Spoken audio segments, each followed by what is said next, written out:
to another edition of the greatest goddamn D&D streamer in this world and the next here.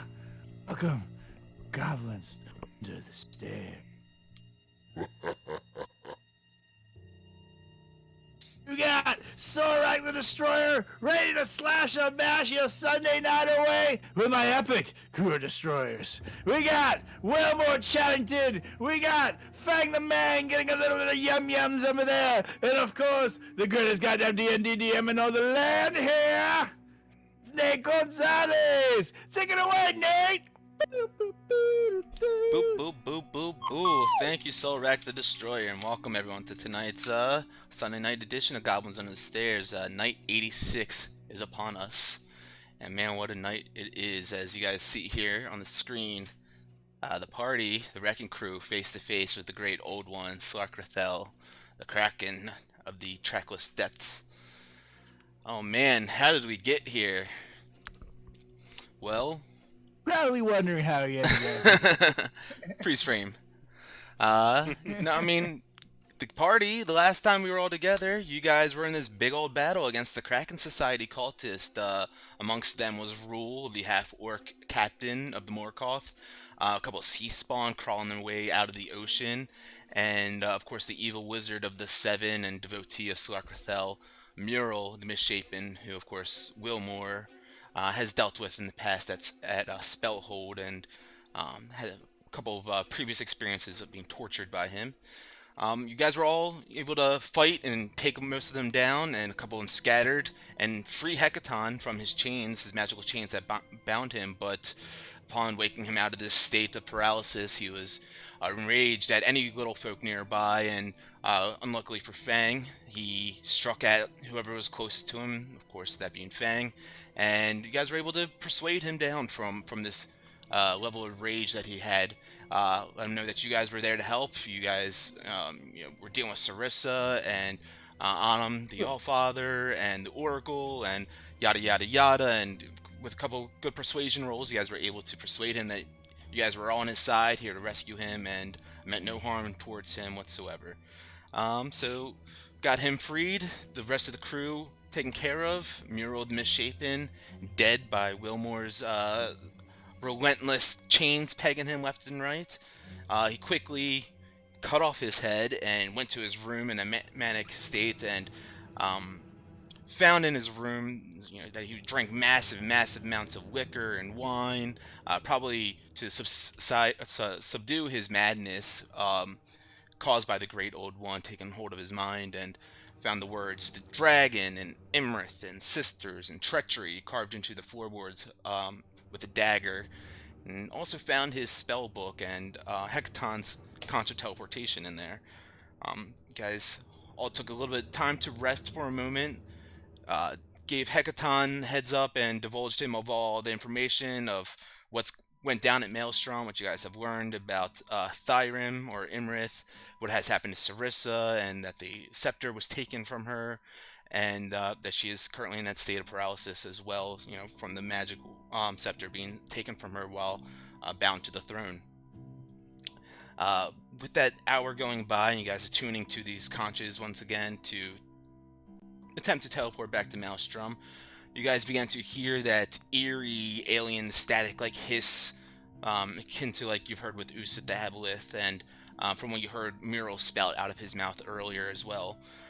With that, a massive black tentacle reached out from the depths of the sea, piercing up towards the sky and wrapping around the Morkoth ship and cracking and sundering the wood and the walls of it.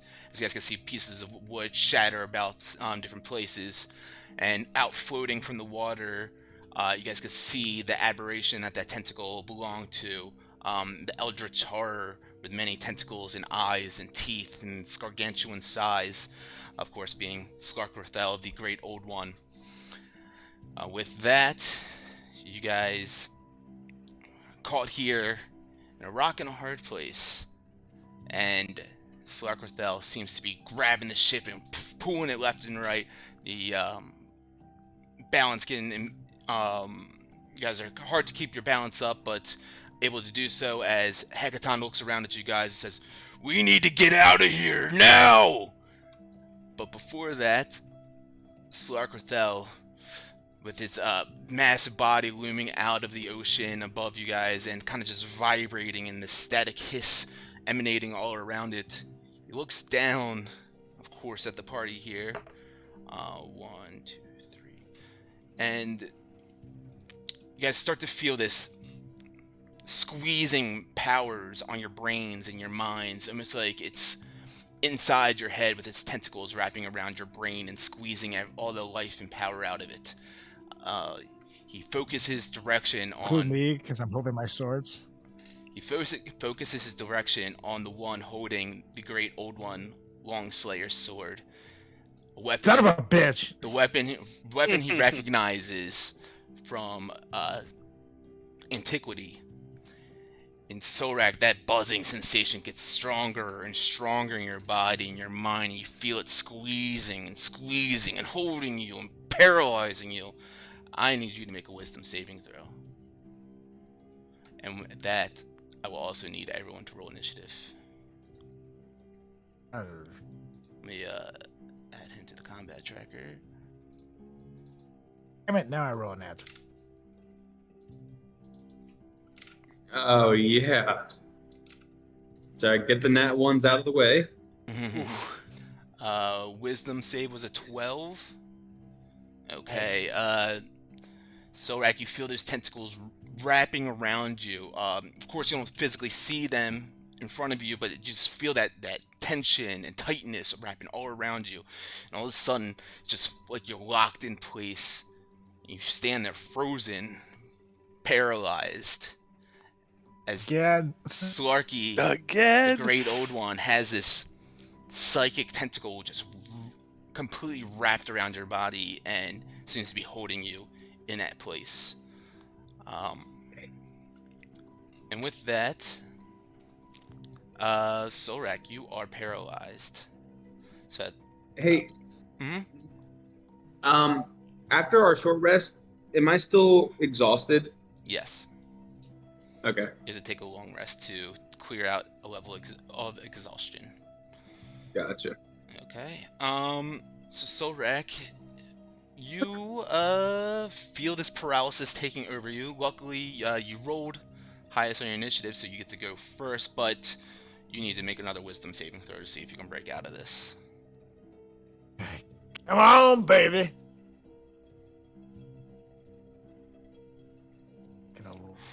11.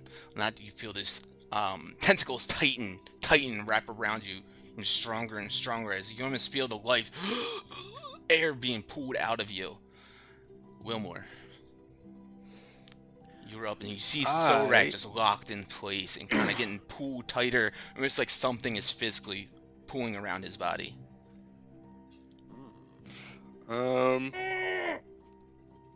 Is Hecaton supposed to be an initiative or no?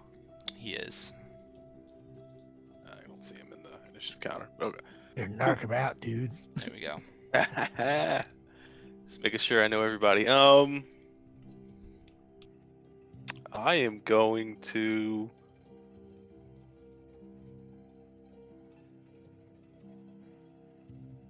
run over. Action. I'm going to where's my spells? So I see Solrat getting the life squeezed out of him, and I'm gonna run over and this is wisdom, right? You said, yeah. I'm gonna kind of run over and grab him and just be like, "You gotta shake out of it, buddy!" And I'm gonna cast Owl's Wisdom, so you have advantage on your next. Or no, checks aren't saves, right? Yeah, this is a saving throw. This is a saving throw. I'm gonna go over, and I'm still gonna say, you gotta shake out of it, buddy. That's gonna be Bardic Inspiration. So you can add a D10 on your next save. And then for my action, I am going to kind of run over 25 feet. I'm gonna kind of run over to Because I'm assuming he's like above us or below us, so I'm assuming one of the walls may give a little bit of vision. So I'm gonna go there and hide. Okay. My action. Okay. Anything else for you? That's it. Okay. You can make a stealth check with advantage for your hiding as your action. Solrak, you feel that squeezing tentacle pulling around you, and like I said, you feel that life force just being pulled from your body. Your vision all around you is starting to fade and blur. 24 is great. Yep, you're good.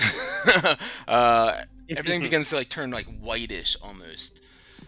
I need you to make an intelligence save as the powers in your brain starts vibrating and humming stronger, and you can feel that tentacle squeezing your brain, squeezing it tighter and tighter and tighter 6. and tighter as you take. Hey, I'll use my bardic inspiration.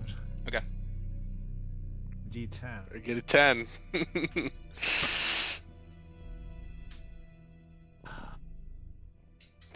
Jesus. You take 15 points of psychic damage, Son of a bitch. and suddenly, Solrak, everything around you just turns like your vision is obscured in a way that you've never seen things before, but also you're not aware that you've never seen things like this before either. As like, you're kind of not aware of like what that is sitting in front of you. You see this like kind of coil of like a shape. Everyone else looks at you seeing this, but it's just, you know, there's a rope in front of you. You're just kind of staring at it like, what is that? And you look over, and you're like, where am I? What is this? And you just have the two swords in your hands, and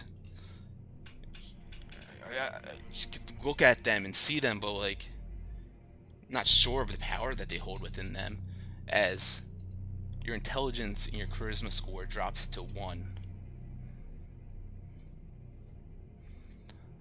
You're crazy, man. You're crazy. You cannot also cast any spells, activate any magic items, understand language, or communicate in any intelligible way, as your mind just becomes feeble and crushed under the weight of the tentacle of Slarkarthel. Great. Thank you. You're I welcome. appreciate it. And Son of a bitch. Hecaton up now. Actually, I'm sorry. That wasn't the end of Slark's turn. He sees you just kind of like looking around in this like state of confusion and paralysis, as you're still paralyzed in this kind of feared state as the tentacle pulls around you and your brain and kind of pulls everything from you. And what makes Solrak Solrak? And a tentacle reaches out and floats into the air, and pulling from your hand comes the Old One Longslayer, just floating into the air and drifting towards Slarkarthel. And although you can't understand language, you know, maybe your party's shouting around you right now, you do hear a voice in your mind. That is not dead, which can eternal lie. And after strange eons, even death may die. Evil does not sleep, it waits. You see that sword just kind of ping up vertically and float towards Slarkarthel. And Hecaton sees this now and looks at the party. Guys, we need to get the fuck out of here now! And he grabs Solrak by his shoulders, and you see him pull out the conch, blow right into that, and swirling around him becomes this blue ethereal light and whirlwind of water. And Hecaton and Solrak disappear. Fang, you're up. I yell out, Cuomo! Dash towards me. I said he was 100 feet in the air, so his dashing speed would be 120 feet. So he makes it to me, and I pull out the conch teleportation, squeeze him, and yell at James, "We gotta get out of here, buddy!" As I blow my conch. Grabbing Cuomo. Go ahead and make a let's do a Constitution save. Con save. Oh, nat 20. You know that you need to get Cuomo safely back to Maelstrom with you, and can't leave him out here with this great old one. And with everything you can, you summon that magical energy of the conch, and you pull Cuomo with you, and you disappear as well into that vortex of oceanic mist. Wilmore, you are up. You're muted. But you feel that ship begin to rock back and forth again. I need you to make a either Dex or Strength saving throw. Depends on if you're holding on to something or if you want to, try to. Dex save. Just surfing it. 20. Okay. You take 10 points of bludgeoning damage as you are knocked with this massive wave that pushes into the ship and throws you backwards into one of the walls with great force. And it's your turn to act now. Where's the sword? It is floating in the air, like right in front of Slarky. I look at Slarky and I just go, "Fuck you!" and I blow the horn. Alright. You blow into the horn as well. Oceanic mist just envelops all around you guys. And just as you are about to teleport away, you feel the ship with that, great thrust of the wave. The tentacle begins squeezing tighter and tighter around the Morikoth. And you hear a sundering and splintering of the ship as it rips in half under his tremendous strength. And you guys see that white light. You guys are all kind of in the same ethereal space for a moment. And then it kind of secedes, pushes aside, and you guys are in the bottom level of Maelstrom once again. I pull out my sending stone and say, "Hey guys, we are in Maelstrom now. Figured we'd give you a heads up in case you were wondering. But yeah, we are no longer at the Purple Rocks at this moment." Oh, okay. I hope everything went well. If you have a place where you want us to meet you or such, just let us know. We have Brutus, of course, so, let us know where you'd like to meet up with him as well. And I kind of do one of these, cover the sending stone so I can talk to the guys. Hey, where should Dell meet us? Maybe have him go to Waterdeep? Head that direction? Maybe we see what happens here, and we can see where we need to go after this. And I point at Hecaton. I don't know what he's gonna do. Gotcha. Dell, just hang tight for now. I'll give you an idea shortly. Hecaton looks I like around. how you did this, like he's on a phone. On a flip phone?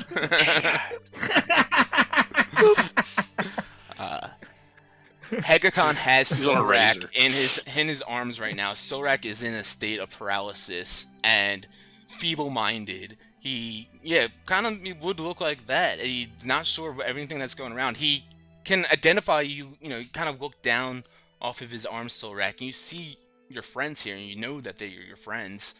Um, but you are just like, everything else is just like you're a baby. It's a whole new world to you. And Hecaton says, guys, I don't know what happened to him right back there, but this isn't good. Let's get to the throne room, and there's a lot going on right now. Oh my god. Follow me. And, Kind of look at Fang, and it's like, and I just start following. Well, I guess I'm the wise one of the group now. That is true. Come on, Bowman.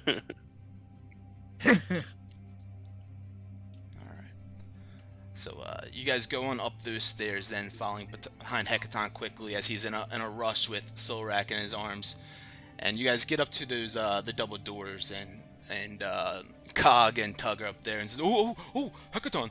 Yep, yes, sir. It's good to see you. Wow, we weren't expecting you. And he says, get aside, you idiots. He pushes them aside and gets in through the throne room. You guys can all join in here now. Sarissa's still in her state of paralysis, sitting on the worm skull throne, and Uther, right next to her, gets up in shock and awe as he sees Hecaton, and you all enter the throne room and says, brother, I wasn't expecting this. And he gets up and gives him a hug, and Hecaton, wraps his arms around him and gives him a hug as well. Yes, Uther, it's great to see you too, but we don't have the time for formalities and such. I heard the news of Sarissa. Is she okay? And he responds, that he's been taking care of her, and then, it's lucky that you guys all came here and were able to help out. You would let Hecaton know that, and I guess you guys know.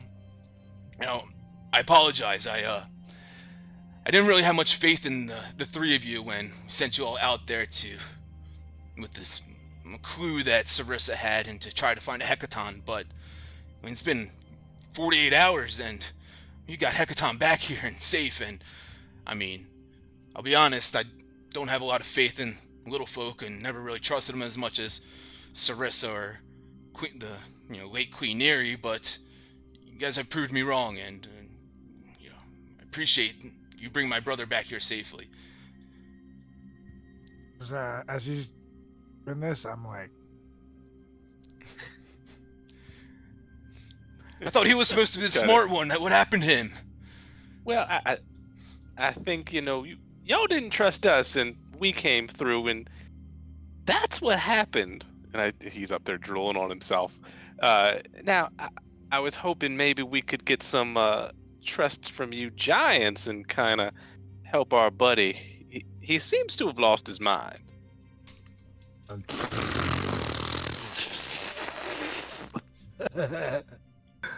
I see that. Well, he does that regularly. Peculiar.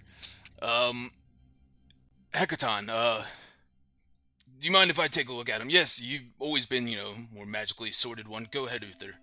And passes Solrak along to him, just kind of picks him up and hands him right over to Uther. And Uther's picking him up and observing him, and puts him down on the ground and begins to put his arms and hands over him. And says, you can see he's starting to mutter some sort of arcane words to himself in some sort of ritualistic manner, and sits there for 10 minutes performing some sort of ritual as you guys watch this. And brother, I don't know what kind of magic did this, but something has gotten to his mind in a psychic kind of manner, and seems to have shriveled him down to a shell of a person. I can't seem to find a way to break that out, but do you maybe have any ideas? Hecaton seems just strolling back and forth and going around this room and trying to think, and no, but we owe these adventurers. They freed me from the chains of the Morkoth, and these wretched people that kidnapped me and killed my wife. He says, wife, I go, hey. He looks over at Sarissa, and Sarissa would know what to do. She's always been the one that's more kind to your type and more gentle-hearted, more keen and aware of these types of things. Just like the light of Lathander. Felt like it always shined within her, even though she wasn't a believer of, such faiths.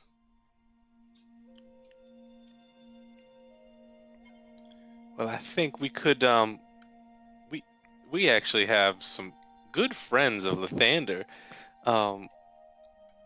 Maybe if you guys could help us get there, if you really think the Lord of Light could help us out here. I mean,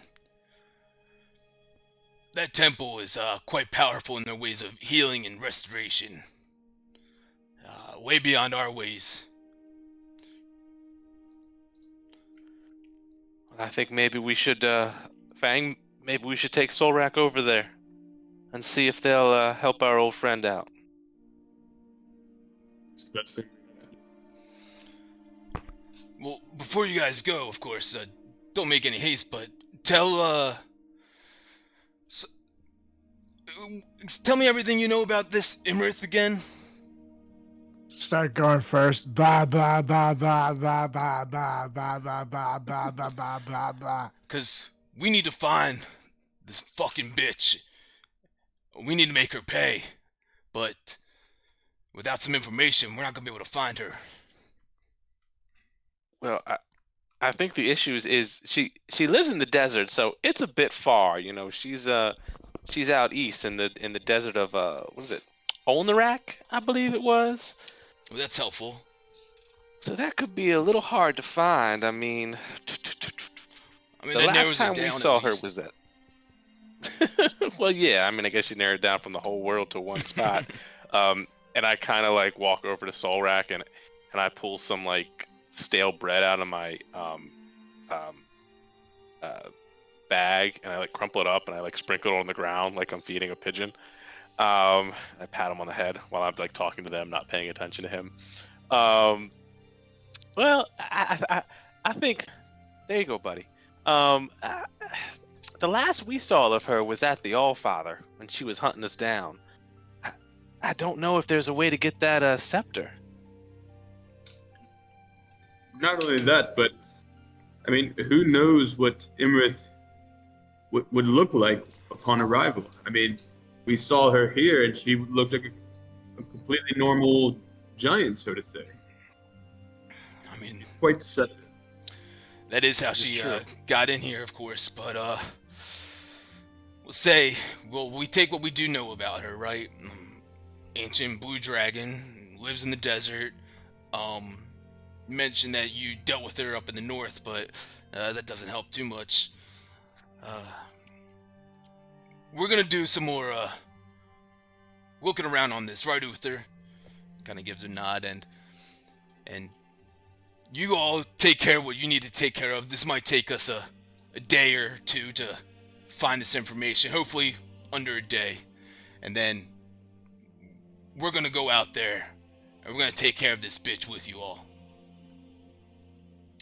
I think that sounds quite fun. So maybe we'll meet back here in a day or two.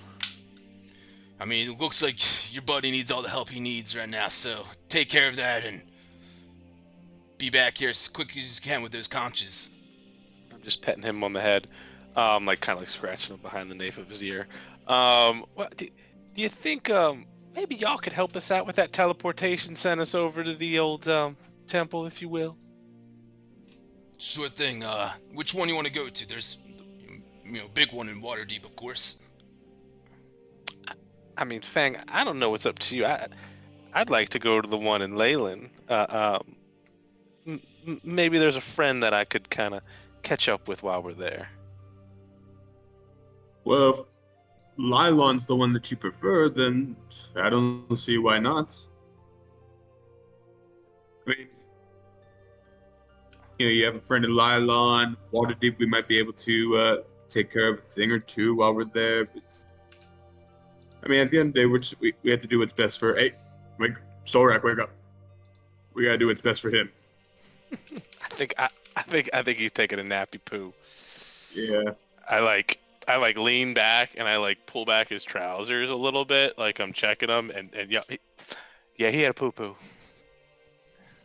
As I wipe the drool from his. Either way, we gotta get to one of these temples. How far was Lylon from Phandalin and I guess Waterdeep or Neverwinter? Wasn't it like a day or two? No, so from I forgot. to Phandalin to Lylon is about a 3-day walk. To Waterdeep, you guys went to the Carnith Roadhouse from Lylon, and then you guys teleported to Waterdeep, and that's why it was quicker. It's quite a hefty walk to Waterdeep. What about up to Neverwinter? Just as Was far. it in between the two? Yeah, it's just as far.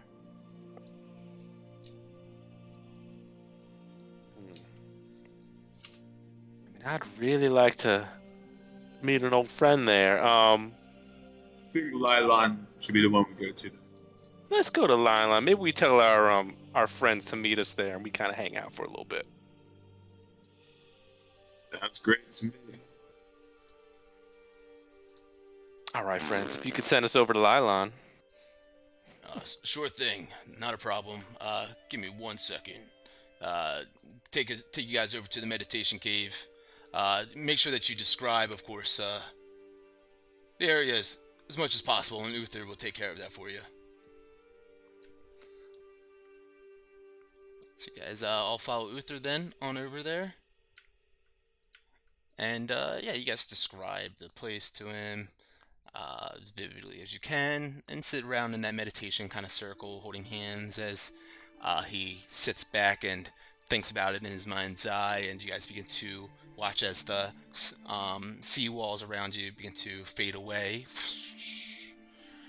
And you guys find yourselves standing at the steps of the Temple of Lathander and Lylon. Well, let's see if we can get our friend back. Well, our acquaintance back. Go up and knock on the door. Yeah, you go up and knock on the door, and I mean, it seems like it's an open door that you could just push on open if you'd want to. Just kind of push it open. Just kind of like saunter in there. You saunter on in, and inside you see all the braziers brightly illuminated and all the sconces on the wall. Place always gives you this warm feeling, almost like, like feeling of like inside of a womb, especially the circular room and the domed ceiling. Very warm and welcoming. And of course, Marigold comes up from the back room and comes up with open arms. Wilmore Chaddington, welcome! Welcome back to the Temple of the Morning Lord. He blesses you and your dawn. What brings you here? It always seems to be some sort of troubles. Oh, it is always troubles. Well, right now it's a big trouble, if you will. And I kind of holler back, Fang, can you bring him in real quick? Yeah, so I kind of got him by like the back of the collar, just walking him forward. Yeah, our buddy here seems to be kind of pulling back because I don't know what's going on. But our buddy here seems to be a little broken, so to say. Trying to chase a butterfly. Hey, over here, buddy. You see, we, us being us, we decided to fight on an old ancient god, and he just couldn't handle it. And I'm like mimicking everything he's saying, but just saying like, wow. You all are. He seems to have lost his marbles. Looks at you and then looks back at Solrak, who's like rambling on, and well, you guys, you dealt with similar sort of things while you were here before, right? That's why the darkness is no longer looming over. Yeah, I guess he just can't run with the big dogs. Yeah, sometimes he's a little behind, We let him think he's the smart one, but This is his true self. Oh, Solrak, poor Solrak, and she just kind of like pets you on your head and comes your hair back real quick. And so, can you explain to me what happened here? Well, you see, we were out in the trackless sea, saving King Hecaton. He's saved, by the way, so everybody's happy. And then this giant kind of old god came out of the water, stole his sword, and he kind of like, when I was looking at him, Solrak kind of froze up, right? And he was paralyzed, he couldn't move, and it was kind of like he was getting squeezed in, and then all of a sudden, it was just like his mental capacity. That's a big word for you, sweetheart. I give her a two-eyed wink. It just kind of left. I don't. Honestly, I'm at a loss. Not that big of a loss, and I cast prestidigitation like right next to Solrak's head, just sort of like a little pop, just to kind of like snap him back in a little bit. But here we are, and I was hoping you could help. Certainly, we'll see what the Dawn Father and what we can do for him here. Please let us sit down for a moment. This is a lot to take in. Please, and she leads you guys back to this back chamber where like the altar room is and shrine for Lathander. And she leads you guys in there, and of course one of you guys drags Solrak in there too, and she lays Solrak in front of this statue of Lathander and begins to kneel in front of him and twinkle her hands over top of you, and you see a white golden light start to emanate from her hands and off of the body of this statue of Lathander.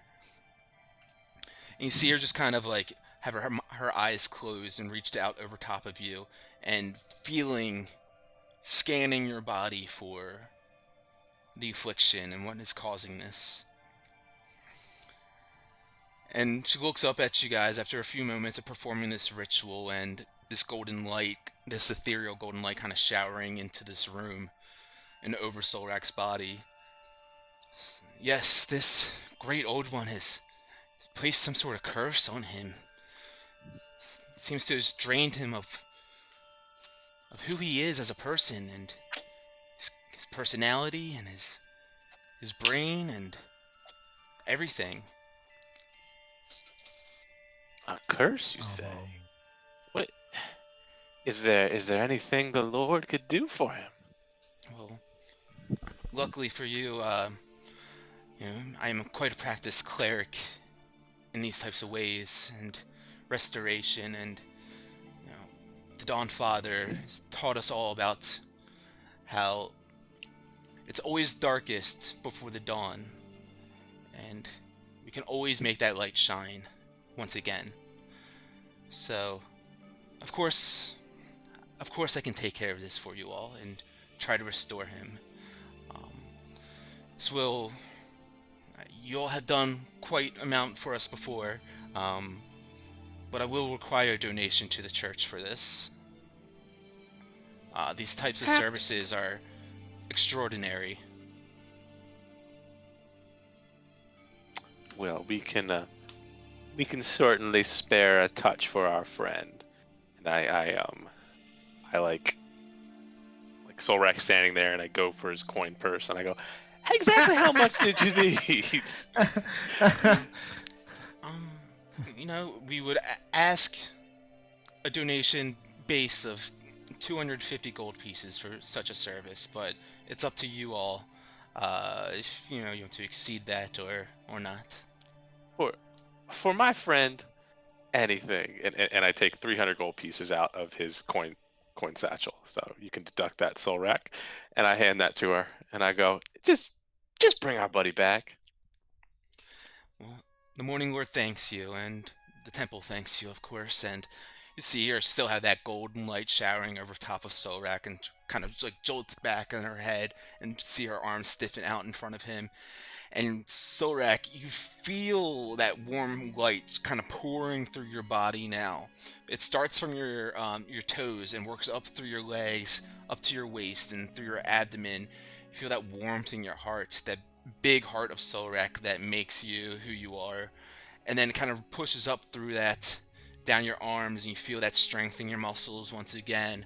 And then it goes up to your crown, to your head, and you feel the warmth and that light of intelligence come back to you again, and your personality and your charisma. And you look around as you now are aware of where you are and who is around you, and not exactly sure how you got here, but you are in a bit of a state of confusion, but you are Sorak for all intents and purposes.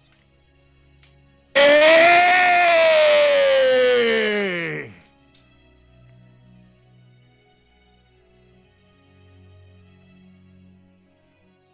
And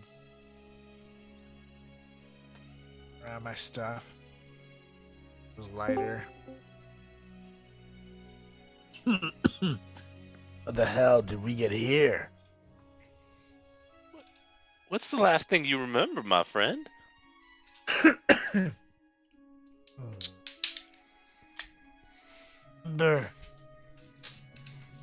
Guess what would be the last thing I remember? You would remember feeling that squeezing pressure and then almost blacking out from that.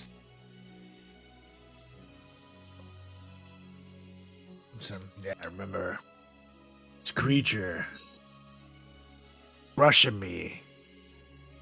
Tentacle. Was it a physical tentacle? It was a mental tentacle. Those are the Just- best kind. It was weird. Yo, suffocating pressure. Felt everything going darker and darker until I was faced with a white light. Next thing I know, I'm you guys. I kind of like reach over and like tap his, I guess his like, what is it called, his scallop or whatever it is, where you would keep the old one, and I'd be like, unfortunately, we lost something in the process, my friend. Look down and the holder. What? Where is it? Where is it? Calm down. I think that might have been its sword. Unfortunately, it got it back. I'm sorry, friend. My sword here. Let's get it back. Let's get revenge to that son of a bitch. I think one day, but I think right now we do have a task at hand, my friend.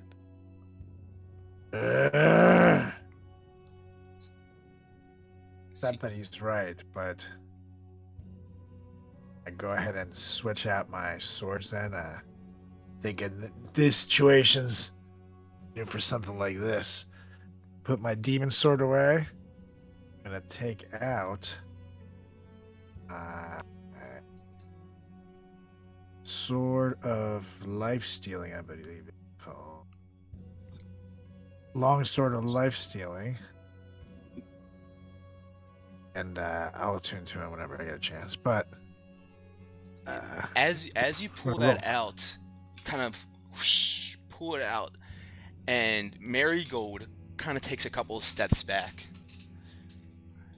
She says, that sword there is radiating some evil energy off of it. oh, good. I feel like putting some evil energy to use. Got that bastard. Solrak, I understand the hatred and malice you might have in your soul, after coming back from a state like this and finding a weapon of yours, a beloved, stolen. But perhaps, well, you all seem like you could be up for it and powerful enough to deal with this. No, it might be crazy. What? I mean, we do like you mean? crazy. Get out already here. Well, there was the Dawnbringer, the legendary sword of Lathander, which was taken by the 5 Hunt Lords. If you guys could recover that, I mean, that could be obviously yours to keep. Bringer, you say? Yes. And who did the sword belong to? It was of a champion of Lathander. Not the Lightbringer. This is the Dawnbringer. Beautiful. Dawn before the Well, light. Where was Where I this find sword such a last sword? seen? Well, as mentioned, it was taken by the 5 Hunt Lords who rule and reside in Noanar's Hold. It's south of Everlund. They have a lodge there, and well, the Hunt Lords, they let me give you the whole story here. The 5 Hunt Lords, they ruled the land of Noanar's Hold, and they used to have all sorts of different events and hunting parties, and have rich sportsmen of the Sword Coast come there and participate in all sorts of games. And things started to go south there. The 5 Hunt Lords began to turn on their guests and even encouraged them to hunt one another. And as they reached old age, at least this is how the story is told, they decided to strike a deal with the Demon Lord Orcus and made them a promise, one of Lathander's relics, to give them life eternal. So the 5 Hunt Lords went out and stole these relics, this relic at least, from us. It's one of a few that we have lost to antiquity, and we have not been able to recover it or get it back since. Well, you're saying if I recover this sword, mine straight up. I don't see a more worthy warrior in the light of Lathander, and to be honest, if we could, that sword you just you pulled out, it's giving me energy that I don't feel like you quite fully understand. The evil powers of it. Well, leave this sword behind then. I'd take the Dawnbringer. Fair? I'd say that is absolutely more than fair.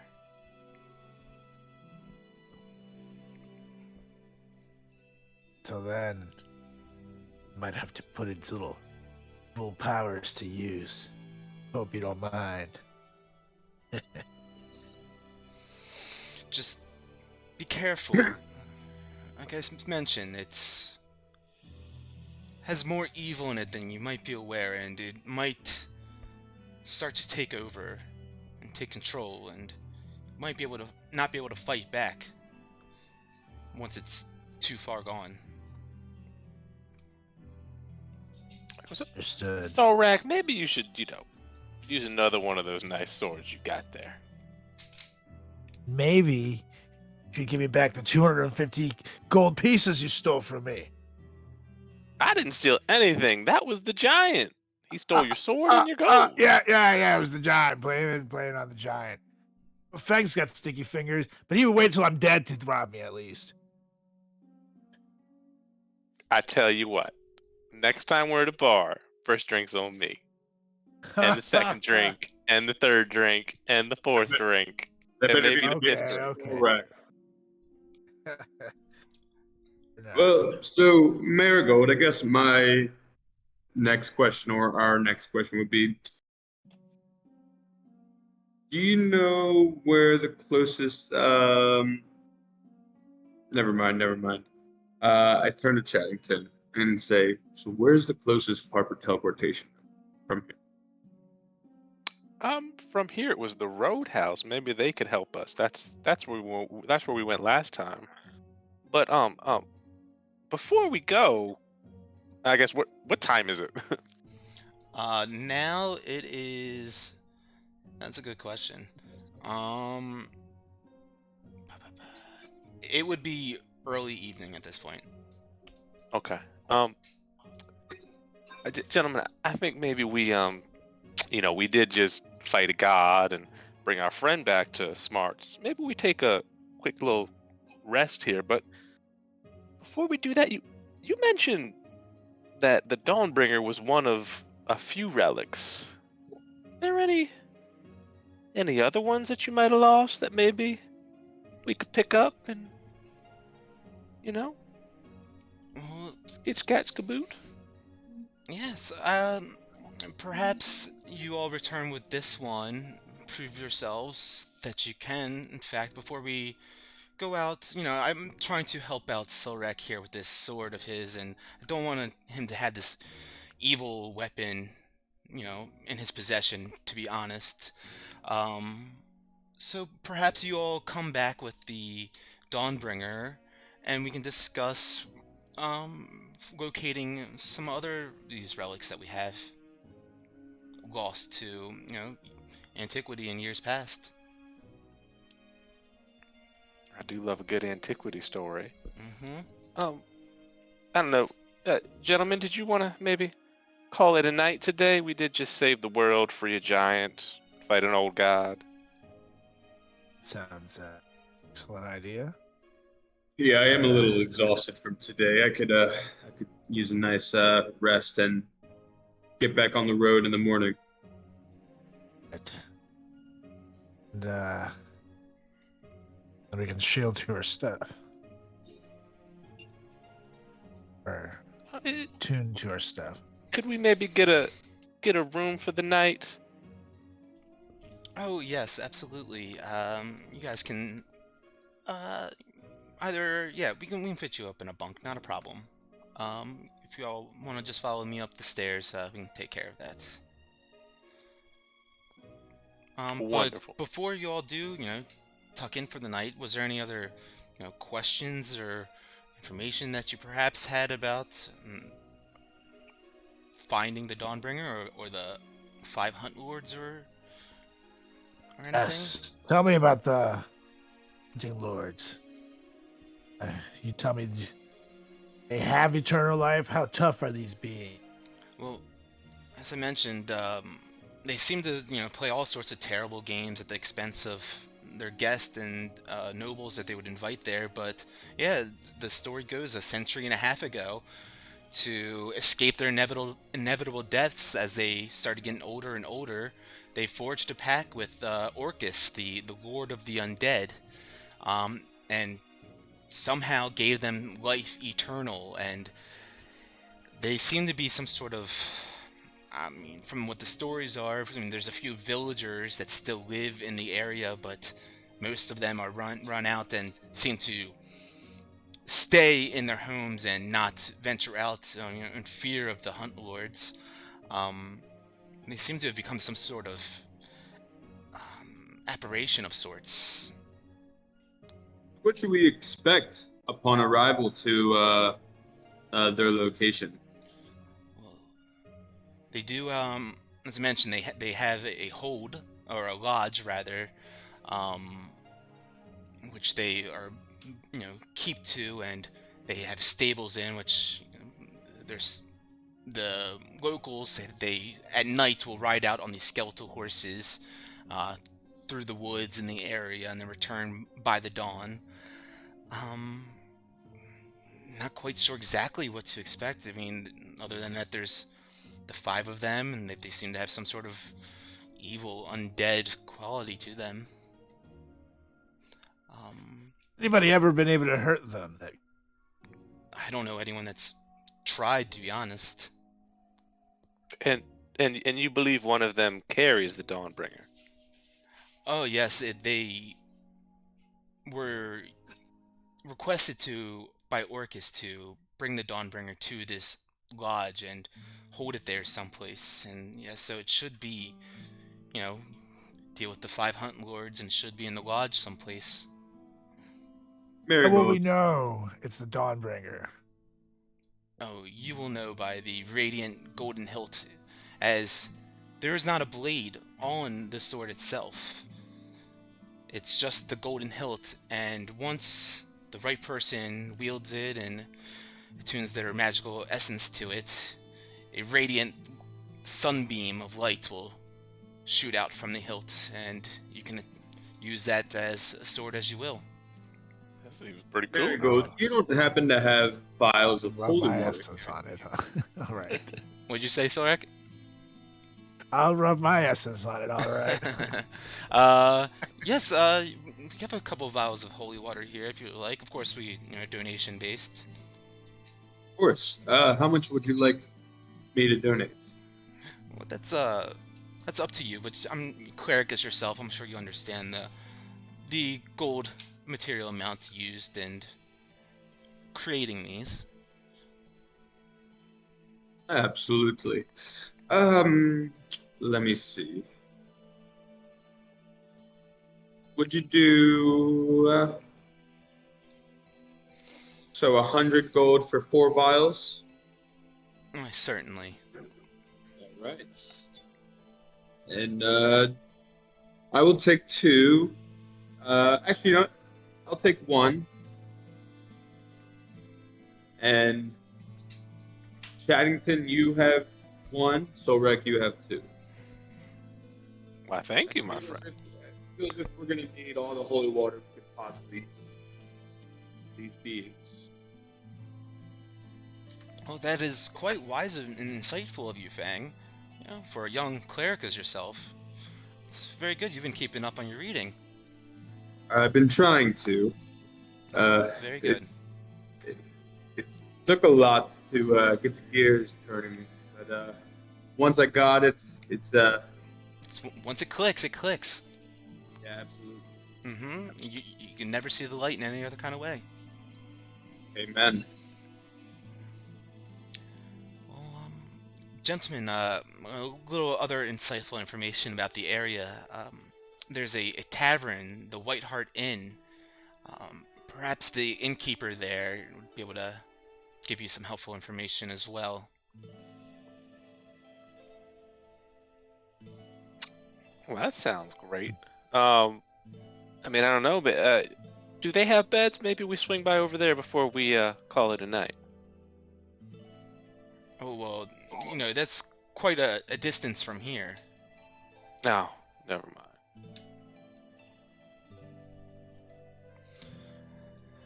Well, if you don't have any other questions or anything for me, we can, certainly get you all some rest for the evening. Sounds good. Okay. Yes. Yeah, I think I'm ready to call it a night.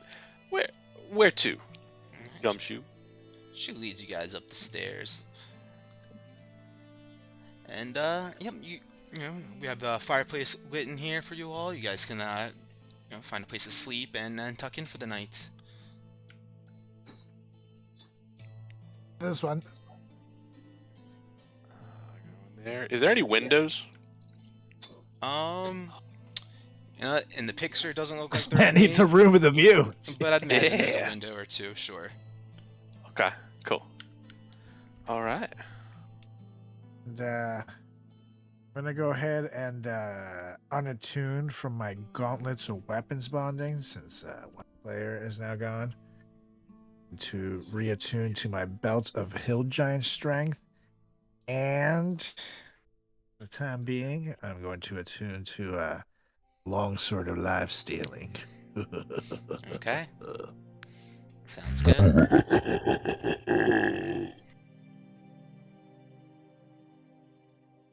All right. Anyone else doing anything?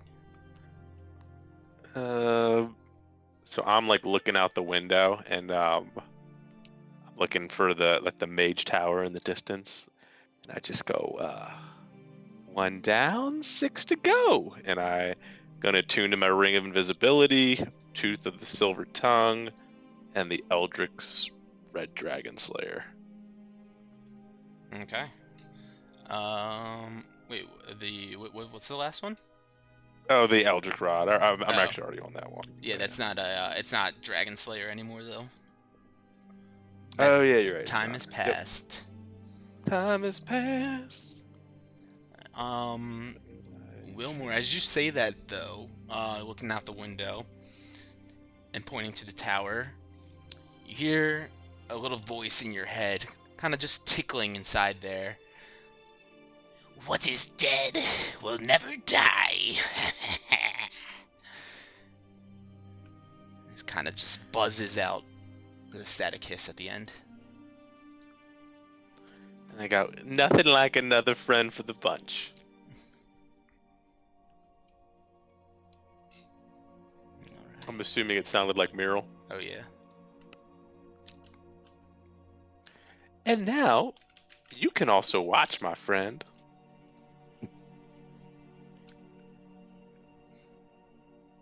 And then I kind of write a little bit of note, and I go to bed. Love it. Fang, anything for you? I'm just gonna prepare myself for bed, and that's it. Okay. Alright. You guys all find a nice, warm, comfortable place to sleep for once in a long time as you guys tuck into the Temple of Lathander. You know, focus on some different magical items that you have and focus your energy on them to attune to them, and then tuck away for the evening and finally get some well-deserved sleep after a long fucking day. And that sun begins to shine through those windows and through the domed ceiling with the stained glass over top, reflecting different colors and patterns of light and color down onto the floor and to the walls all around you all. And you guys all can take a long rest. Oof, well rested. Yeah. Go ahead and do what you want to do in the morning, or you guys can wait. I'm going to go take a bio break real quick. I'll be right back. I as well. That means he's pooping, you guys. Taking a big old shit. Getting auto-tuned.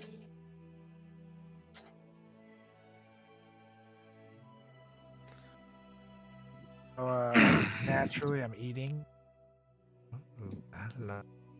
What do you? Yeah, right.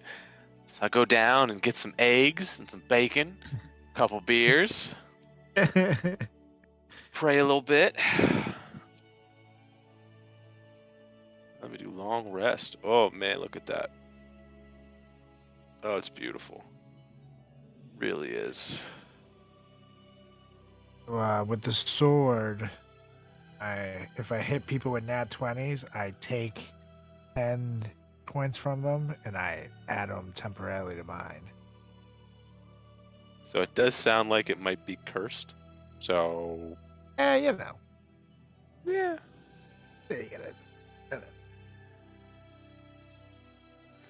House is haunted, but it's got a great view. You know, you buy the fucking house. You gotta do. Sure, Gonna be the a kids star make of a up for the bad horror poltergeist. movie. Nah, you're gonna turn into a fucking lycan any 30 seconds, and then now you've got an actual demonic sword. I Would think be I might pretty just end sweet. up killing you. I mean, a demon lycan sword-wearing werewolf would be pretty fucking bad. Mm. Girl, that's a pretty good way to go.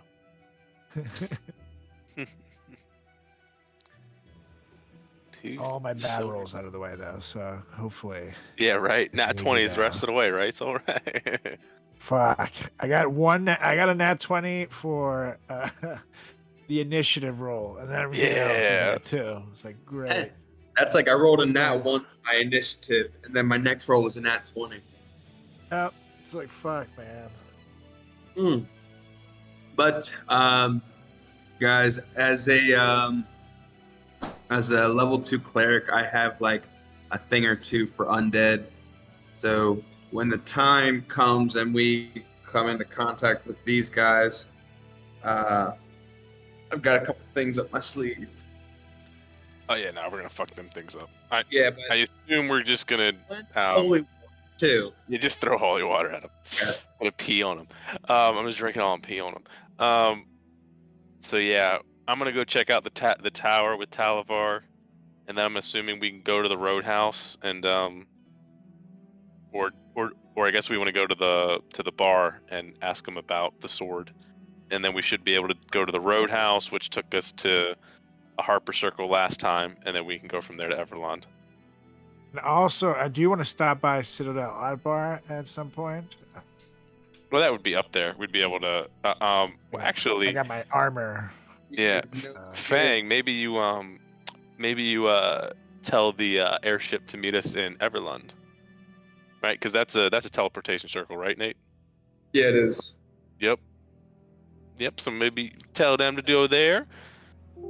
Spend a couple minutes here, and then we head on out to the wheelhouse or whatever it's called. Everlund, that's the most southern teleportation network, right? Most western, I believe, right? No, that was one. Everland is the most west. Waterdeep's the most southern. Yeah, Everlund's past Yartar. Everland's in Silvery Moon. Yeah. Or, That's Silver D&D Marches. geography. Brought to you by the Wrecking Crew. Love it. Yeah, because it'll probably take the airship a good. Although, I guess that's the question, right? Because if it goes to Everland, they can fly us to Felbar, and even fly us down to this place. And then when we go back, we'll transfer it to Waterdeep or wherever, and then it'll have to fly back on its own. But it only takes like 2 or 3 days to do that, so yeah. I guess it can meet us in Everland. Cool. Your guys' call. Whatever you tell me. Yep, so I wake up, I get on my sending stone. Hey, Dell, go ahead and start sending that airship towards Everland, and we'll meet you there in a couple days. Oh, towards Everland. Okay. It's gonna take us a bit of time to get over there, but yeah, certainly. We'll be as quickly as possible. See you soon, buddy. Oh well, it won't be soon, but we'll be there as quickly as What's possible. that high? How many days? To Everland from here, 10 days. Oof. 10 days, gents. Maybe have him meet us here in a couple days, because we do have to come back here. Why do we have to come back here? I thought Thorak wanted to come back after getting the Dawnbringer. Well, that is true. That is true. You guys always could I mean- just give her that sword now if you want to, and then don't have to come back. But that's totally up to you. She wants the death sword. Well, so hold on a second. So if Solrak gives her the death sword, she'll tell us where the other artifacts are.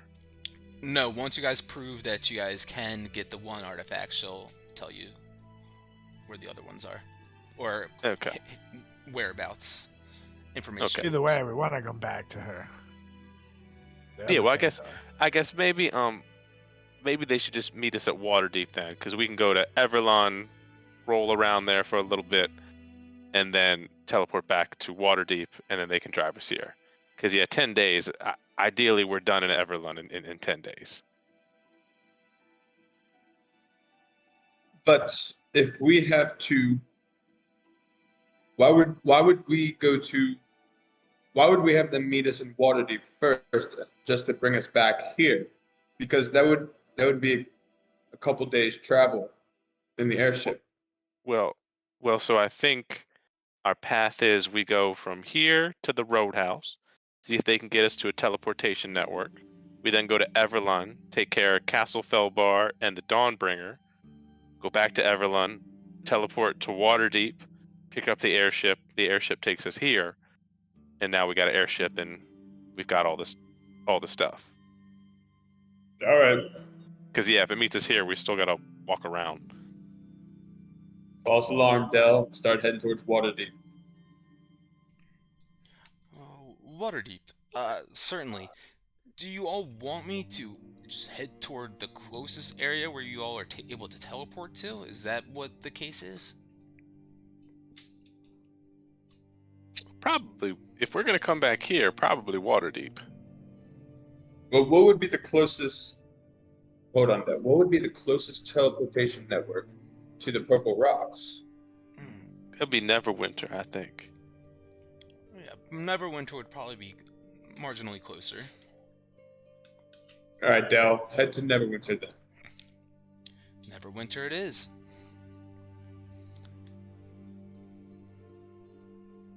All right, gentlemen. You guys ready to go on a walk? Let's do it. I do got an old friend we got to touch base with first. I kind of start walking out the temple. Okay. Start walking out of the temple.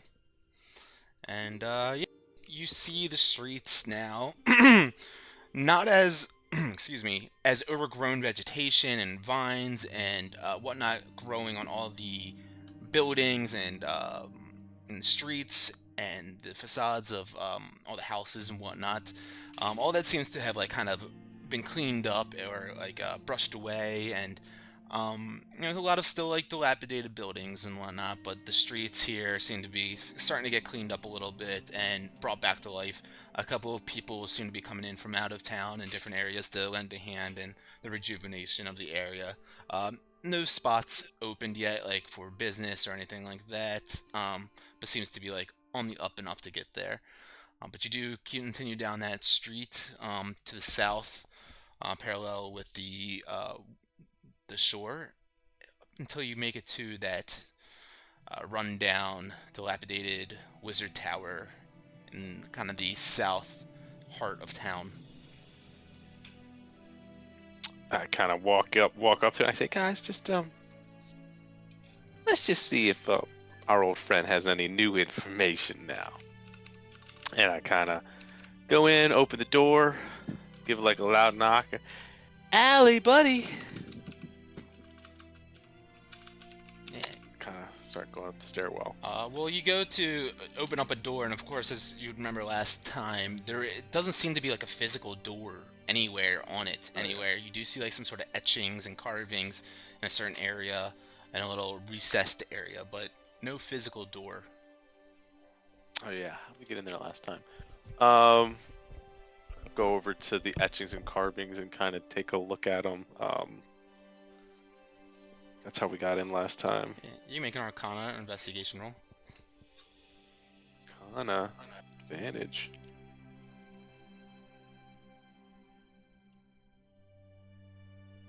13.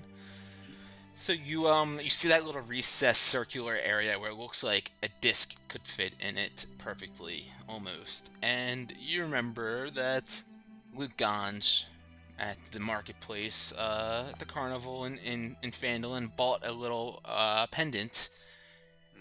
It kind of set you guys down this path altogether.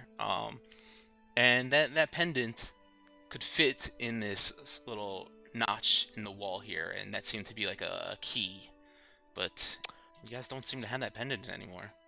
I take 2 steps back and I kind of look up. Is there like a window to the tower? Was there a window in there? I was trying to pull up the map again, but I don't believe that I had any windows in there now. I think I purposely did that because it was like a solid like tower. Yeah. And then I go, well, gentlemen, who wants to go in with me? I've only got room for one. I've never been in there before, so That's true. You want to take a peek, buddy? it would be. I put my hand on him, and we dimension door into the middle of the tower. It has to be a space that you can see that you dimension and door into. I have to see it? I thought it was known. Or Yeah, maybe yeah. you can't Yeah, just I can picture it? say 15 feet Okay. To the right. Make a Constitution check as you do that, or Yep. saving throw.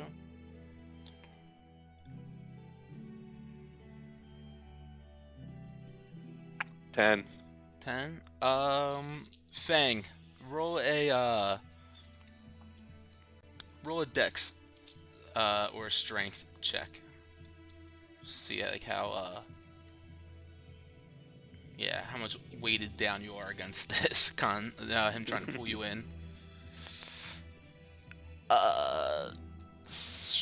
Yeah, no, I'm gonna say 10 isn't strong enough for you to pull someone in there against this spell's limitations, so that's a little bit too low for you to pull someone else in there with you.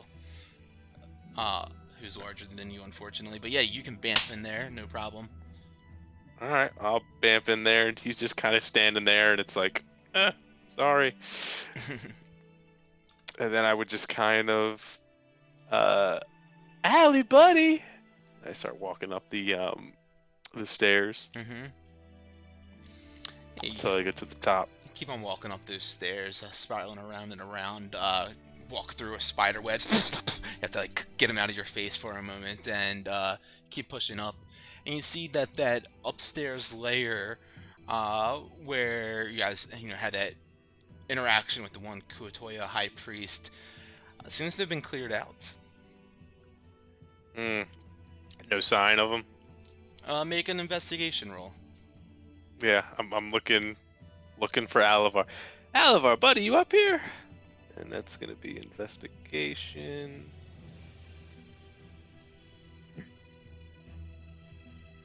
Oh, I did advantage. I don't know why I did advantage, but It would have I been guess the first one the first one was a 20. Yeah. Yeah. All right. So you like get down on your hands and knees, like pull out like a magnifying glass, and you're looking all around. And yeah, no, honestly though, even with a 21, I think that would even more definitively tell you that there's like no sure sign of when he left or when this was all cleared out. You'd imagine by like how there's a layer of dust clinging to the floor, where like there was an altar. It must have been a bit of time since it's been cleared out from there. Can I use that to look to see if I find any magical papers, if I find the key to get out, anything of that nature? Upstairs, as you're investigating with that, yeah, it doesn't seem like there's anything else up there really. Downstairs there was the magic arcane circle inscribed on the floor, and there was a wood stove, and then there was like a closet off to the side. But yeah, up here it's completely cleared out. All right. Well, piss on this. How tall is the ceiling in here? Like if you're on the top floor, like to the ceiling. Yeah. Yeah. I would say it's like 20 feet. How tall is a T-Rex? Like 30 feet, right? All right, cool. Oh no, never mind. Oh wait, 40 feet in length, 12 feet in height. Really, only 12 feet tall? I always thought they were way bigger than that.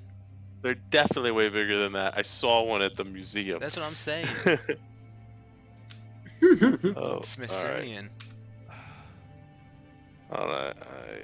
Yeah, 15 feet to 18 feet.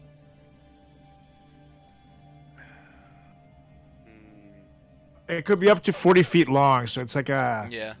like an alligator. You know what I mean? The way you measure it. Yeah. So it's still 40 you know what? feet. So the room's good. like 12 feet by like what? 20 feet, 30 feet. It was like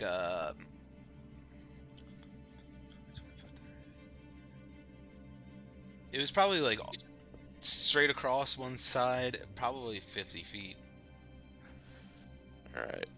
Let me I'm big trying to enough find for a this map, but I T-Rex. feel like I deleted the map or something from here. Yeah. Hold on 1 second. Just what I have in my Google Drive.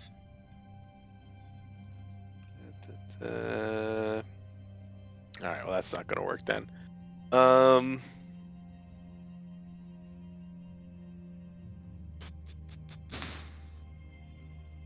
So I will cast.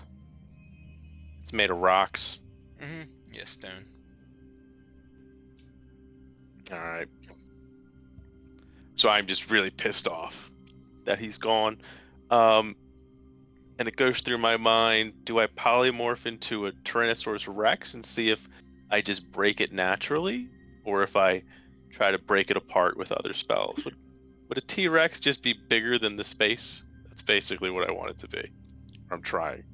Hold on 1 second. We're getting there, guys.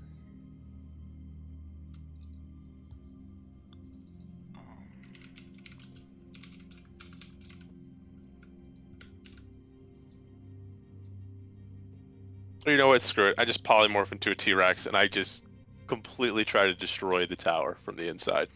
All right, I'm just trying to figure out the size again. But the link didn't work. Never mind. Oh wait, it did work.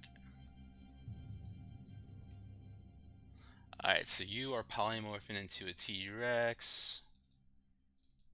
Up here. Did your screen switch over? Yeah, it did. Cool. All right, so yeah, all that stuff isn't in there anymore, of course, as I mentioned. Yeah, no, it was way wider than 50 feet across. It's the little hallways are like 50 feet wide. Oh wait, that can't be right. 5, 10, 15, 20, 25, 30, 35, 40. Yeah, so it's 40 feet across the whole width of the tower. Okay. Yeah. Yeah. Well, long story short, I just polymorph into a Tyrannosaurus Rex, and I just start like running into the walls as fast as I can, just trying to destroy this entire tower. All right. As a giant dinosaur. Go ahead and you just recklessly go back and forth, back and forth. Go roll 3d20s for me. 1.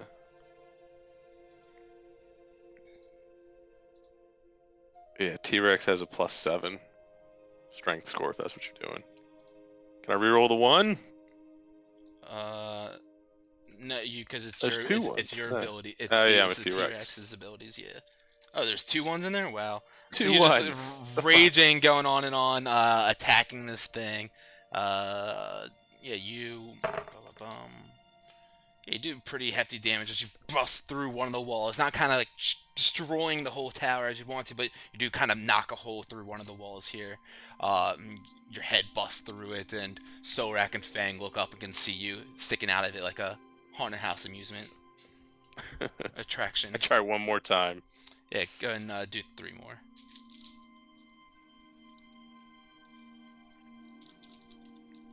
Jesus Christ. Yeah, but with +10, 2 of those will hit. Oh, yeah. So, yeah, with that, you kind of just wipe out your tail across that hole that you've ripped in there already. And Fang and Solrak down below, you guys just see rock and cinder kind of sunder across, raining down over top of you guys.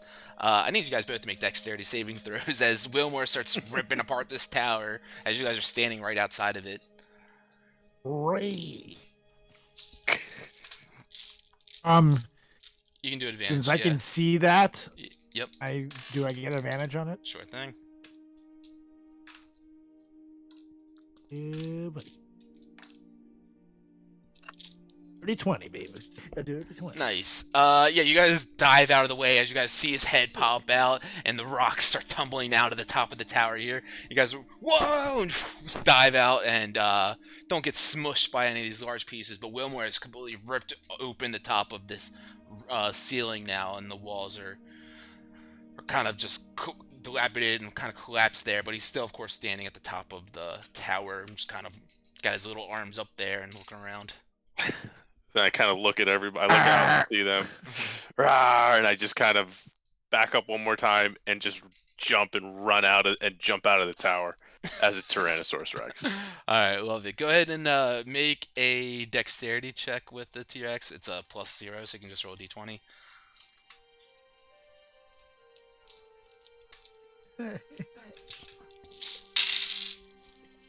No, guys, when he runs a one shot, he tells me a laser pistol is out of the equation. So, fuck out of here.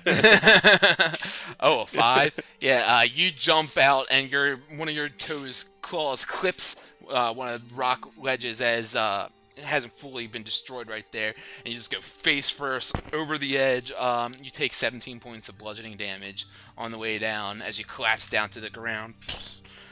Leaving a big old thumping impact, and the people that are like restoring the buildings all around and clearing shit out, they see a giant Tyrannosaurus Rex just jump out of this tower that hasn't been in use and anything, no one's touched it in this restoration process, and they start running away screaming. And I'm just gonna roar. And I mean, we can save time here. I'm just going to use all of my hit points until I knock this thing over or I die and turn back to Wilmore. Okay. Yeah, you just over and over again. It takes you a bit of time. And Soulwreck and Fang, I mean, if you guys want to jump in and help him too, you certainly can. But he's just gonna. Just watch it. It's gonna take him a decent amount of time. Communicated. Yeah. He's doing, Yeah. so I have no idea. I'm just Yeah, seeing him basically, you guys T-Rex just form. see this. Yeah, you guys just see this. Like, just I jump out. You're pretty sure it's me, and then I just turn around. I'm just going complete ham on this. I'm running into it. I'm like scratching at it with my little paws, and then like a little thing comes out, and I try to bite it, and just completely just going insane on this tower until it like does it eventually fall, Nate? It eventually Maybe. collapses. Yes. So like Yeah. so like I'm crushing it, and then it like collapses on me, kills the T-Rex, and then I just kind of like crawl out from the rubble, and then just like start walking towards the bar. Then I follow. Look over at Fang and say, well, looks like it's my cue to exit. I'll go with him. Love it. Just go, God, we should go to that bar and look for your sword. I'm just like pissed. Yeah. So that's as I mentioned, it's in Noanar's Hold, which is south of Everland. Oh, the bar's in Noah's Road. Oh, okay. Yeah. I thought the bar was here. No. Sorry. Yes. Yeah. All right. Then I start walking out of town. All right. Are you heading south towards Carnith? Is that the plan? That's where I start going. I basically I crawl out, and it's like, well, I guess we're done here. It's like the ending credits of the 1970 live action Incredible Hulk theme, where it's like a soft piano theme. He, like, He's walking down the down. street. Yeah. And I keep looking back at the like destroyed tower, just like, guys, you coming? And you're all a little scared of me right now. You guys want to go this way? I'm a fucking werewolf, so I. Yeah. All right, so I guess go to the roadhouse. Woodhouse. Go to the Roadhouse. Yeah. So, and anything else you guys take care of before heading on out of town?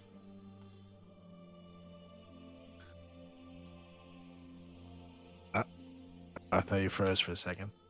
Oh, okay. So, all right, you guys go on down the path then out of Lylon, the south way of Lylon, and make your way down that dirt path for a little while until you, to your guys' right, what is really the west, is the dark and dank, thick woods of the Mere of Dead Men. And you guys can smell kind of like that acrid smell pluming from there, and every now and then you swear, Fang, you've never been around here before, but every now and then you swear that you hear like the crying death moan of like a person out in the distance of the woods, or some sort of monstrosity or beast crying out. Yeah, it's quite terrifying to be walking alongside a path of woods that scream out to you. Dartington, you said you know where you're going, right? I think so. Yeah. There should be a Great. roadhouse just on the other side of this here place. We just gotta watch out for the two dragons here. I don't think Harshy's gonna be here to save us this time. I just kind of like reminisce for a second. Yeah, Hershey was cool. I remember shit that happened. Narrow getaway we had. It'll be very quiet, you guys. And if we find some weird guy walking off the side of the road, we're not gonna follow him, okay, Fang? Yeah, no, my plan was just to stay on the trail. I don't feel like mirroring off anywhere. Think your fingers to yourself. Going. I don't see any dead people around for me to loot. You say, hey, who got a sense of humor about his thievery? I like it. I like this Hey, Fang. I'm I like learning. this for you. I'm learning. I don't know if Kooky would have liked that one, but here we are. Hey, cool. I like it. Yeah. I have a weird sense of satisfaction that Fang is now a worse person by hanging out with us. We did our job. We did it well. Yeah, I'm gonna have to meditate on this one. Hashtag bros before hoes for some reason. Well, as you guys continue on down this path and following Wilmore's lead as he takes you guys to the direction of the Carneth Roadhouse, as he remembers previously. Wilmore, roll a survival check for me. I'm upstairs. Can you roll a d20? I think it's a +5. I can roll it on your sheet. It's a Sorry. +3. Oh yeah, I guess it is +5 because you're, nope. Yeah, roll No, a it's s- +3. Yeah, whatever's on the sheets on I the rolled a sheet. 6 total for you. So, God damn, fucking cheater. So Wilmore just like kind of talking you guys up and leading you guys down this path, and things said everything is going right, and you guys just kind of in a conversation talking about the quest that you have with the sword that you're looking for, the Dawnbringer, and of course everything going on with the Storm Giants and Hecaton and trying to take care of Imrith. And before you know it, you guys seem to have made it off the path somehow. Maybe just you being lost in the conversation that you guys were carrying on with, but some way, somehow, you guys seem to have gotten lost into the woods in the darkness. Great, Chaddington. The hell, Wilmore? Said you knew where you were going. I mean, I knew the direction I was going, but Wait. Take a whiff and a listen to see if I hear any creatures or smell any creatures nearby. Yeah. As you guys started like walking through, go ahead and make your perception check with advantage. 11. Ooh, solid. So what exactly were you checking out for? Just so I'll play off of that. Just see if I smell or hear any creatures nearby. Anything. Okay. So as you guys have been traveling on here, and you've been kind of keeping a keen ear out for the most part that you can, and you have heard a couple birds chirping, animals kind of crawling through the leaves and the brush and stuff. But as you guys have now noticed, like the path that you are currently on and the areas that you're about, it's kind of this murky, swampy land. You guys trudging through like ankle deep, shin deep, kind of swampy waters. You notice that the sounds of animals kind of playfully chirping and scampering about has seemed to died off, has completely seceded. Quiet, you guys. You said we're like in like foot high like swamp. Yeah. All right, I'm gonna hop on Cuomo and just kind of like stay out of the marsh and just kind of fly, like, I don't know, probably 10 feet up in the air. Okay. And since Griffey died, I can't use him again for 7 days, right? It's 5 days, I think, but yes, that is correct. Yeah. Caps Fang, can you keep an eye out there with Cuomo? You know if you see any creatures in the muck. Yeah, I'll go a little higher up so I can see over all the greenery here. Yeah, Well, I'm gonna- did you I'm fly gonna on? kinda Sharington like- up there? Maybe. What'd you say? I'm gonna be like, whew, it's a little muggy out, and I'm gonna cast Cat's Grace on myself. Well, that's a Don't minute, have right? any trickery, so I'm just a bad motherfucker and have to wade through my mud like. Fang, you're keeping an eye out. Yeah, I'm gonna fly like probably up to like 25 feet Okay. and look out into the distance. Okay, yeah, make a perception check. Oh, Shevin. 7. Thank heaven, 7-11. Let's see. Yeah, The stream is sponsored by.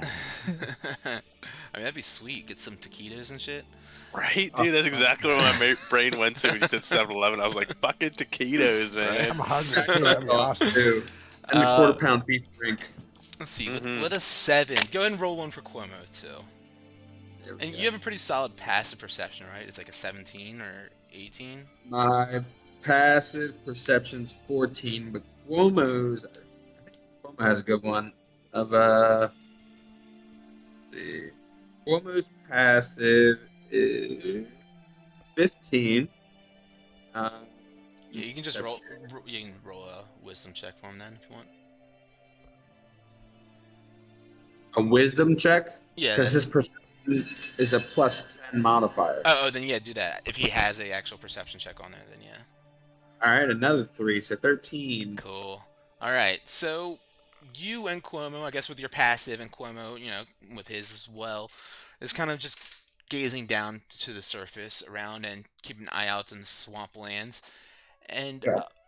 you see a pathway, kind of like, you know, through here and whatnot, of stripped plants and leaves and underbrush. And kind of just like kind of pushes through that watery, you know, swampy area. It seems like, you know, there's a decent amount of area that's built up and kind of pushes up above the wetness, but there seems to be like a place where the whole pathway is stripped of, like, you know, plants and leaves and any kind of vegetation. And so up ahead to the left, looks like there's a little path. Maybe we just hop on that, follow that, see where it takes us. Maybe it'll take us back on the main path.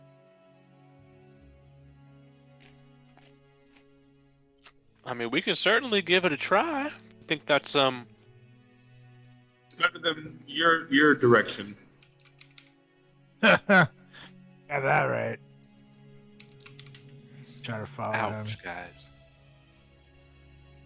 Yeah, as you guys continue to follow Fang there, once you get up here about that area, you hear like a sort of sound of like a struggling animal, kind of letting out some belches and vocal noises of like struggle and crying out to you all.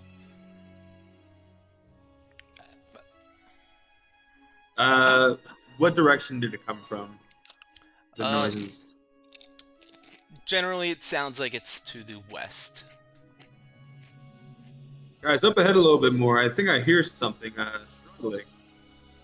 I think we should. Guys, whoever struggling in this woods is gonna get eaten by something. You keep it moving fast. I agree with that. And we'll suffer like that, though, gents. Cats. I'm sorry. Let's Me- get to getting. Me and Cuomo continue to kind of follow the path while we're up in the air, see if we can see any struggling animals. Yeah. You can either make a survival check to see if you can find any signs, or you can do a perception. All right, that's 3 threes in a row. You can Hold try on. try rolling it again. Yeah. If someone wants to make a nature check, that's in the back too, as he's doing this. Okay, so I guess I just fucking suck. It'd be like that sometimes. Pain. All right, 13. Good enough. So, Fang, yeah, you notice that this sound is definitely coming somewhere in the west. It sounds like it's coming from like this mound right here, but you don't see, it's a kind of a large mound of vegetation and overgrowth, leaves and vines, kind of twirling about within it. You can hear the crying and squelching kind of coming from within there, and an animal in need of help, as it sounds like it's being pulled in.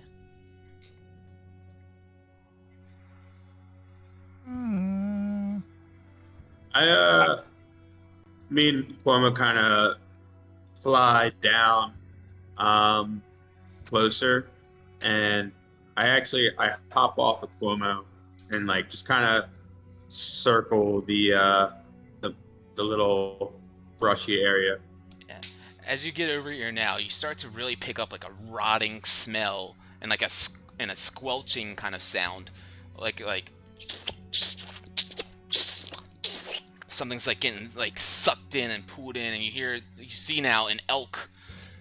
You see it's from like here up, from its like abdomen up. You can see it kind of like trying to like slowly crawl its way out of this bush, but it seems like it's like stuck and being pulled out, and notices you and looks at you with its big, wide black eyes. I look over to Solrak. What the hell is he doing? I see its know. like wide black They're eye, moving. and Keep walking. do I Watch Chatterton. would I know that elk generally have black eyes, or would I think that Yeah, this yeah, creature- it's like the how black eyes of a deer or elk or whatever. Yeah.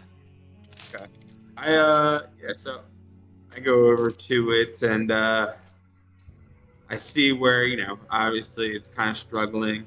I pull it out of like the marsh, get it like on all four legs, and I kind of like rub my hands on the Well, before you get there, you're gonna try to pull him out, right?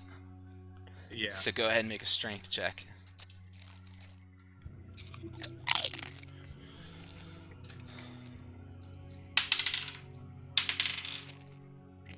14. Okay. You begin to try to pull the elk out, and as you do, you feel resistance. And all of a sudden, as you're holding on to it, you get starting to pull in a little bit as well. And then you see, as out of the corner of your eye, quickly one of the vines snakes out, whips out, and slams you. Or attempts to slam you. Actually, no, you'd be surprised. So, 15 to hit will not hit you, as a tentacle of like leaves and vines kind of just whips out from around the elk and tries to slam you and grab you as well. Oh, Jens, where the fuck are we? Solrak back and on. Wilmore, you start to also hear some kind of like slowly shambling all around you guys too. I'm gonna go. Solrak, get your shit together, buddy. That's gonna be bardic inspiration. And then I am going to. I don't know. What are we doing, Solrak? Any of these spots here, is this just trees, or any of this like actually raised land that I can step on? It is like raised like brush and like overgrowth, like vegetation, everything. But you can make a nature check or investigation if you want to fully determine. I'm gonna go ahead and do that. See which one's worth. They're both exactly the same. Ooh, dirty 20. Dirty 20. Solrak, you're about to start going over to hide. Is that what you're trying to do? I'm trying to go up, get out of the muck. And if I can hide, great, but I'm mostly trying to get in some kind of solid land. I'm easier to move around in case I need to fight something. Yeah. As you are about to go over there as well, you start to smell that kind of like rotting smell and almost like also pick up a smell of like lightning, like that kind of crackling. I don't know how do you describe it, but that smell of like lightning and like rain almost kind of pulling up right there. And as you're about to get over there, you see the brush start moving towards you.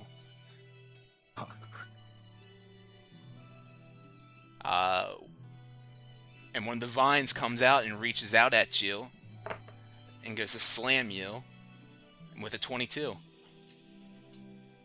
That'll just do it. Okay. Can I use a reaction, actually? I'd say because you had a 20 investigation, you like kind of were aware of this happening, you kind of just let it happen. Yeah, you can. All right, so then I'm gonna go ahead and use my my protector wings, which means it'll cool. just miss. Yep, absolutely. And with that, you start seeing this large mass of vegetation start to animate and move towards you with its vines reaching out towards you in all different directions, kind of waving up and trying to feel you, and starts shambling closer and closer to you. With that, let's go ahead and roll initiative, guys. Ooh, yeah. Advantage on my initiative. The fucking 18. Not 20. Ooh. I go super first. Nice. Was someone just doing a ruler on the screen? I saw a ruler pop up on my player screen. I never saw that. No? Out. Cool. No. All right. Maybe you drew the ruler. Maybe. I don't know. Got a lot going on. Wilmore, you were up first as you hear Fang yell out, like, "Where the hell are we, guys?" And Solrak is about to go dive into this bush, and another vine whips out and tries to attack him. And you look down to your south, and you see another one start shambling towards you as well. What do you do? I'm gonna move over here. I am going to start blasting. All right. I'm gonna blast Orange, blue, or the one black? over here. Black it is. The one over here to the right, yeah. Oh, okay, I see. Yeah, black, black. Actions. Numero. Rolled an uno? 18, by the way, but it's not coming up on the tracker for some reason. Oh, yeah, you're not even on there. It's on mine, but I will delete you, add you back, and we'll do it again.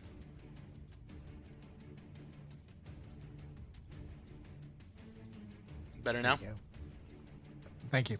Yeah, buddy. 14 to hit. Max damage. 14 to hit does not hit. It's 1.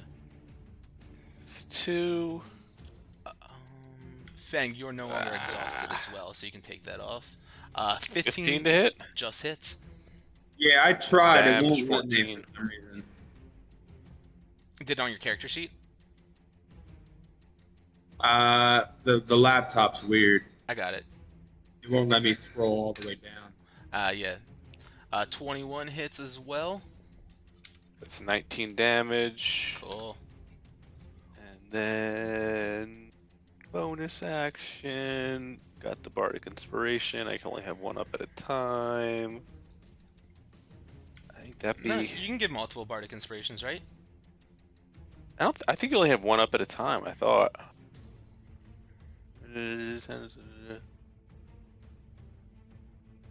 Or I guess it doesn't say. Yeah. No, yeah. I kind of scream out to Fang, "Careful, buddy! There's a third!" And that's gonna be Bardic Inspiration for you. And these are D10s now, guys, so you can add it to any roll. And I gave it to you, Solrak, before because you can also add it to Inspiration in the future, if I continue to do that and be like smart and stuff. Okay, So Mike. that's that. And then that's good. Sanity's gonna fly over here, and I'm assuming these things like they're shrubs. They're kind of like they kind of look similar to the shrubbery. So she's just gonna fly circles around there so Solrak can see him for advantage. Sounds good. You guys see what I just sent in the game log? Ooh, yeah. Look at that. Oh yeah. Is there a person in there? It kind of looks like a weed. Being eaten, yeah. Oh, yeah. Nom, nom, nom, nom. All right. You so... wearing a suit? You wearing a suit? Fang, you're He was up. on a business trip and then just got eaten by a grass. Wanted to sell some insurance, you guys. What the hell? So there I was, closing the deal. Fang? All right. Let's see. So Cuomo. Let's see.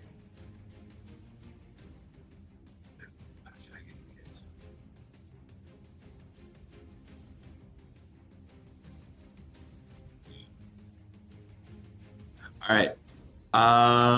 So Cuomo is going to use his helpful feature Mm-hmm. aid. So he's going to kind of. So that gives me advantage too, right? Yeah, yeah. Okay. Yeah. And so I'm going to take a two-handed baseball swing, but as I do that, the tip of my quarterstaff kind of engulfs in this flame as I spend a key point to use Fangs of the Fire Snake to increase my my reach to 10 feet. Okay, cool. And I will roll to hit. With advantage. 20, yep. So 25. Yep, that hits. So, and that's Damn. fire 2 instead of bludgeoning. 9 damage. Plus, I'm going to spend one more key point to do 1d10 more fire damage. Okay, Let's so see we that. said that 9 is fire instead of bludgeoning? Correct. Okay.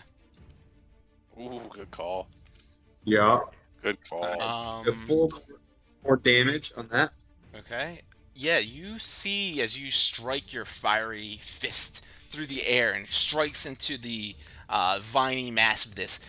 It seems to engulf that flame and kind of douse it and completely just smoke it out. And you know, you've seen your fiery attacks do some hefty damage before, but it seems like that one just kind of it engulfed it and smothered it. Taking a little bit of damage, but maybe not as much as you would hope. Yeah. And then, I'm just do a regular, I see that, it's obviously on fire now, so now I'm just keep hitting away with my quarterstaff. 27. Yep, 27 hits. And 12 damage. Cool. And bonus action,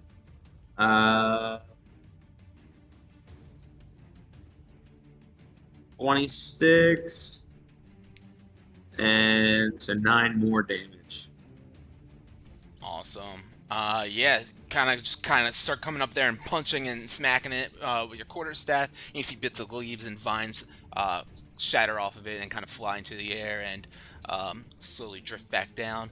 Definitely taking some of its bulk off of it now. Anything else? All right. Yeah, and so now Cuomo will Sorry. take his attack. Yeah, go for it.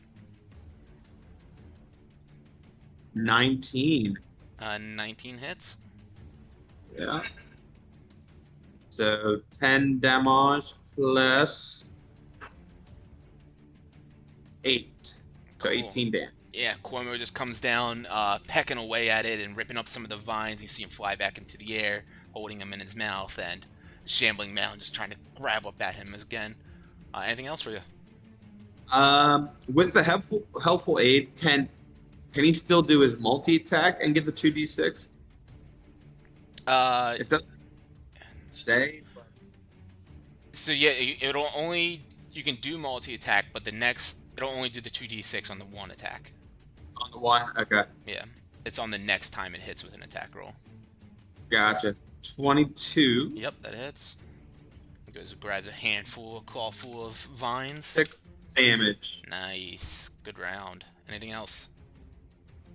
That is it. Yeah, that's like 50 damage. Cool. This shambling mound is up. He starts lurching its way. I'm up. Oh yeah. I'm sorry, I skipped you. Go for it. I called you like, what shambling. about me? You're a shambling mound. I'm up. So I'm gonna run up to this guy and said you gave me advantage, right? You got advantage on the first one. I'm gonna take my first swing ever with the long sword of life stealing on it. See what Oh happens. God.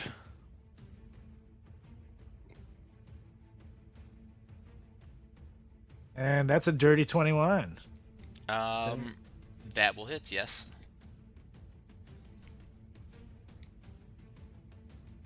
That is 10 damage. It's It's 12. That's 12. The 10 on the bottom is if it's you roll natural 20. Oh, cool. Oh, got it. It does an extra 10 damage. So even more. Okay, and I'll use my my second. That is a 17. That hits.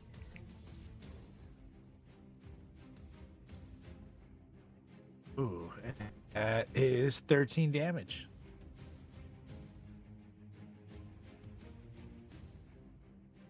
Nice.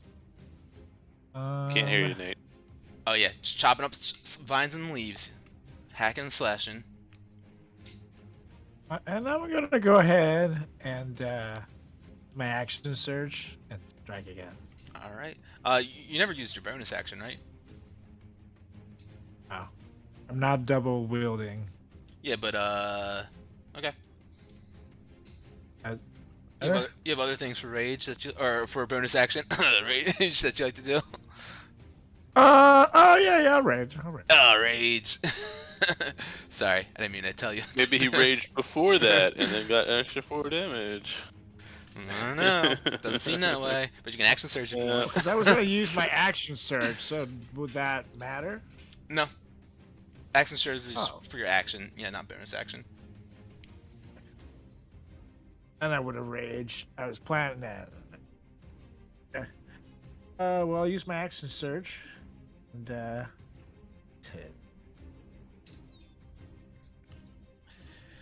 Slash and bash them. Oh yeah.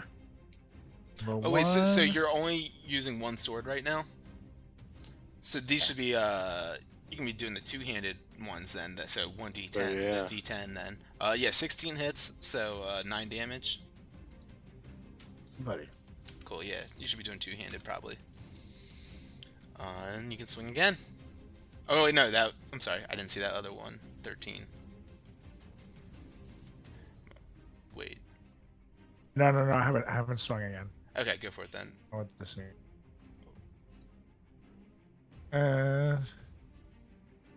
14 will just miss, unfortunately. Got And bardic I'll inspiration. use my bardic dude. inspiration.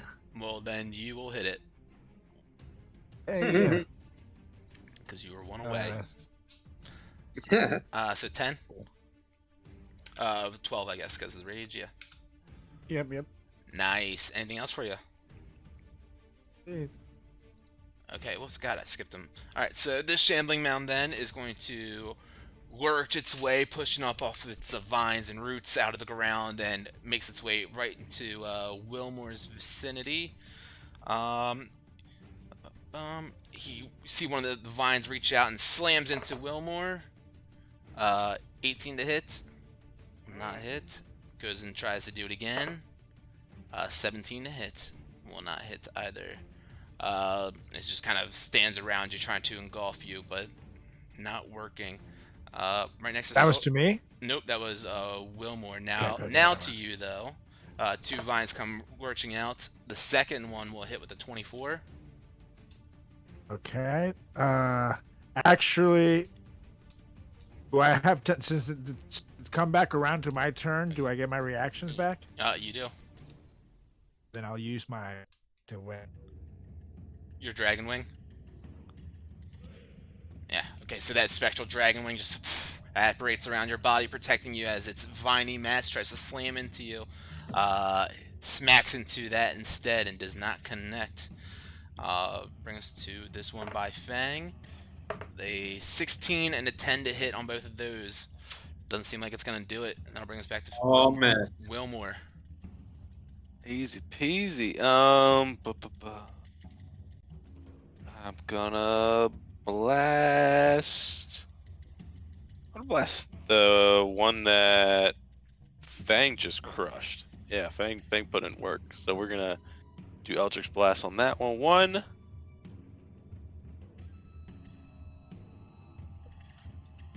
14 to hit. That'll This just is right. miss.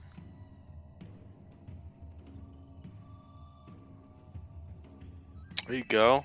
19 and Max 14 damage. Nice. Yeah, buddy. Yeah, the Eldritch Blast just cracks center of mass into it and kind of just jolts it up into the air.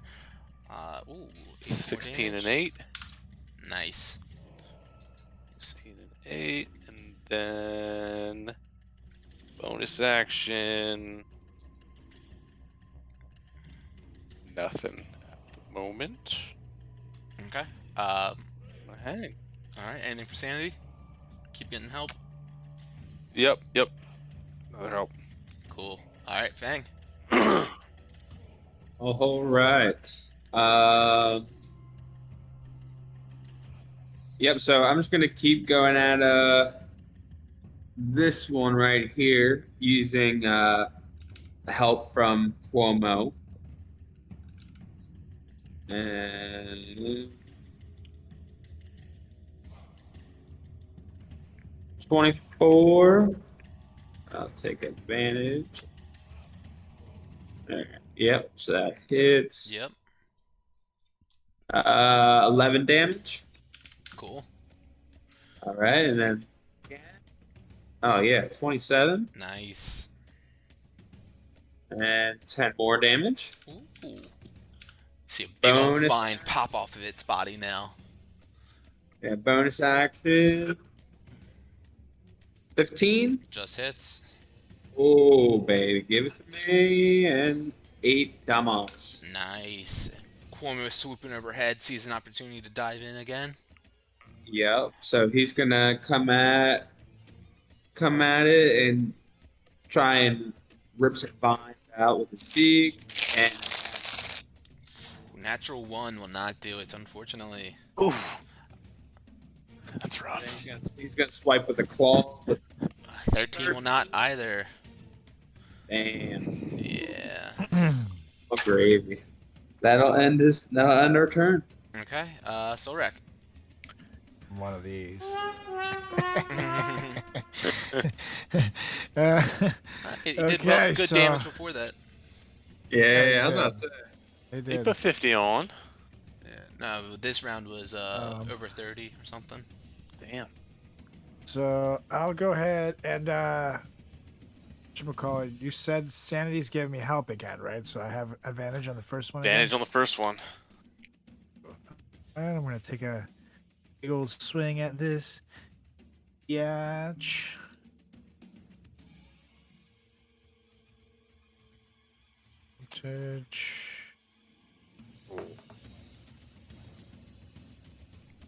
Oh yeah, 25. 25 hits. 22 is total two-handed damage. No, No, it's 14. 12. So 14. 12 plus the rage damage, yeah. And I'll swing again. Hell yeah. I guess I can just use this button. And that is a dirty 21 with 11 damage. Nice. 2 big swings, slashing off more of its vines, and you see it's getting slimmer and slimmer with each one of these hacks. Anything else That's for it you? for me. All right. This one right next to Wilmore keeps on working its way closer and closer. Going to take a couple of slam attacks. 23 to hit Wilmore. Bing! Shield it. Shield. As it's about to slam through and hit your body, that spectral force field just appears around your body and does not seem to break through, unfortunately. It's definitely wants a little feast as it looks hungry for some halfling. Natural 20 on Solrak. As it slams into your body, you're looking over at Wilmore, who's just protected himself. You're like, "Good job, buddy!" And then, as you're blindsided, boom, get whacked with this slam, taking 19 points of bludgeoning damage, half to 9 for you. And I need you to make a, or no, you are grappled by this, as it starts wrapping its vines around you and pulling you in closer and closer. You are currently blinded, restrained, and grappled, and unable to Damn. breathe. And Thanks. as it pulls you, I shit myself. as it pulls you in closer and tighter, you take 14 more points of bludgeoning damage, half to 7. As it starts engulfing you and trying to pull you in and swallow you whole. Blind, restrained, grappled. Go ahead. Damn. Blind, restrained, grappled. Alright, and that is his turn.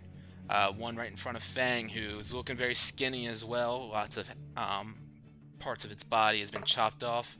A 10 to hit on the first one. Fang dives out of the way. Goes to do another one, a 20 to hit. 20 just hits. This goes and slams its tentacle or its vine into you, doing 14 points of bludgeoning damage. As it wraps around your body, starts pulling you in towards its center of mass as well. And you take another 17 bludgeoning damage and are also grappled, blind, and restrained.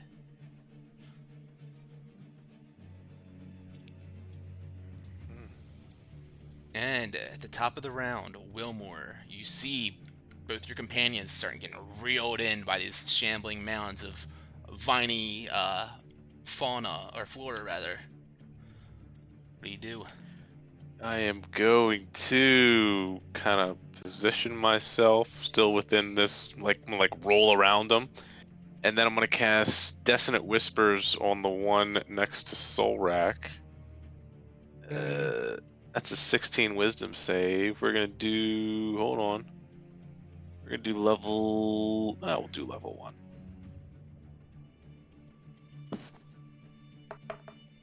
I rolled a 10 on my wisdom save on the one that has Soul Rack. That's 19 damage. And He books it. You see him start moving its roots and vines backwards. It goes just that far. Or it takes him with it. He Didn't is think about that. grappled inside of it. Yep, and restrained. He's literally consuming him. Yeah, pulling him in. Okay. That's why he's restrained, yeah, and grappled. Bye, Solrak! Good. And then I am going to, for a bonus action, you know what? That bye, Solrak is going to be inspiration. He's going to be really upset that I'm saying goodbye to him. Awesome. Anything else? That's it. All right, Fang. You are being consumed by this shambling mound. You can try to break yourself out of it if you'd want. I yell out, "Help, Cuomo!" As Cuomo takes a bite out of the vine that's kind of grappling me to try and break it off. Okay. Go ahead and you can either make a strength check to try to do that, or if it's a heavy enough damage, maybe it bites it off, but you might have a better chance with the check. Okay, hold on. It's not letting me. Hold on. Let me refresh my page.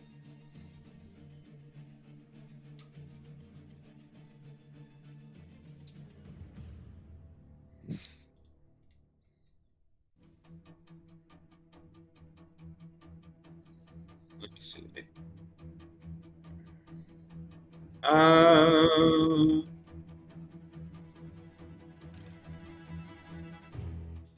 Or athletics. You know, Okay. Yeah.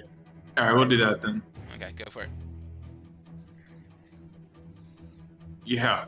Ooh, with a 30, Cuomo just dives down with his talons, begins to rip up at that vine that's wrapping around you and pulling you in, and he pulls you free. You see just enough space for you to wiggle out your body out of there, and you do so.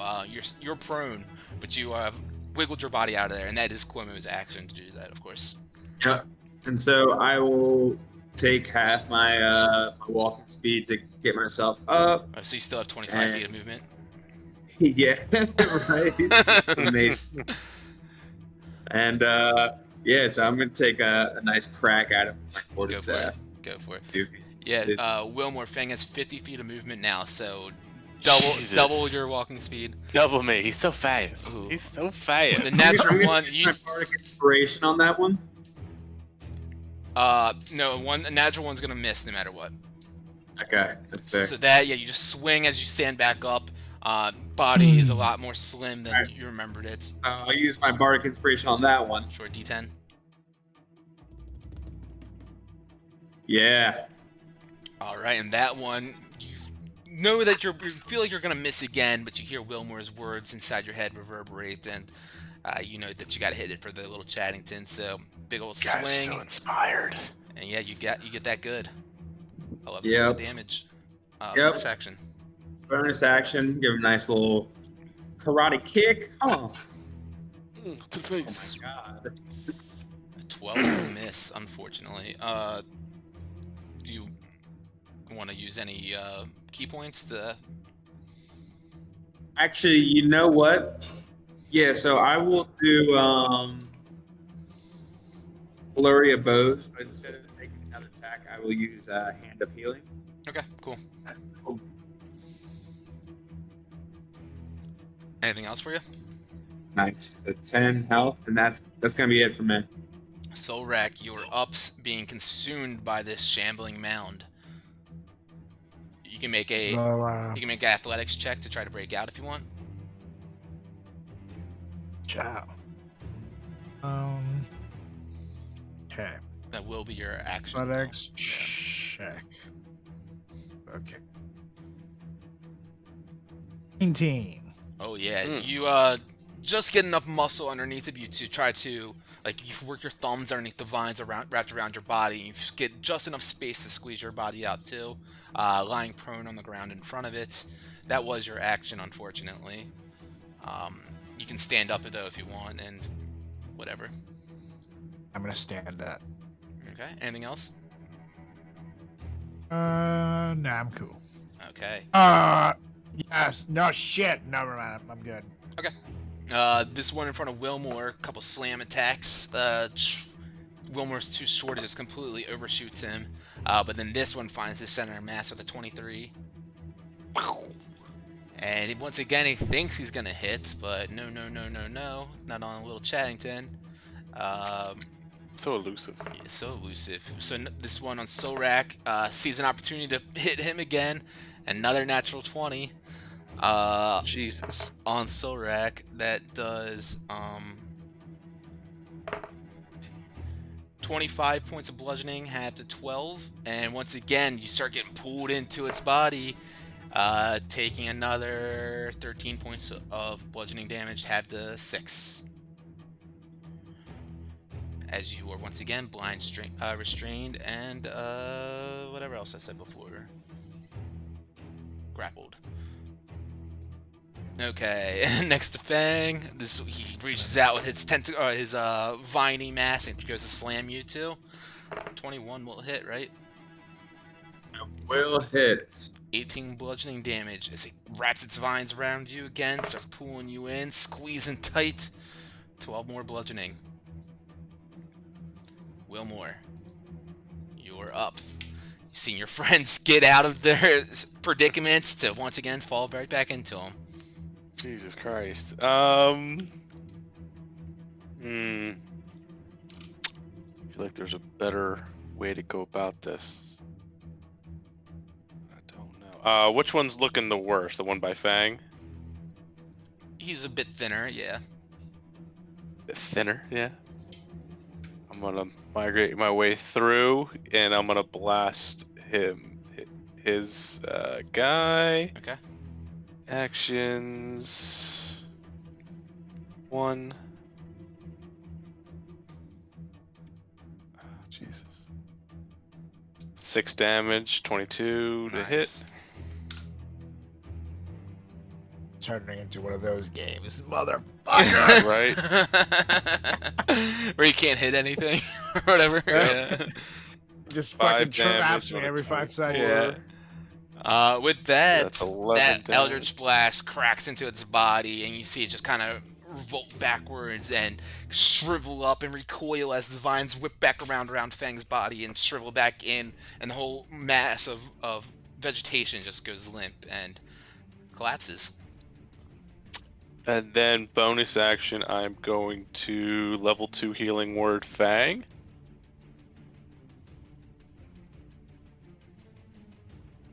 Get 15. Yeah.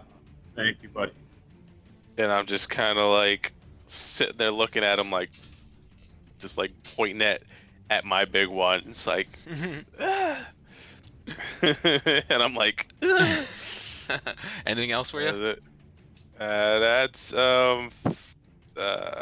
birds coming in, giving help action to Fang, doing the same thing, just circling to make it Cool.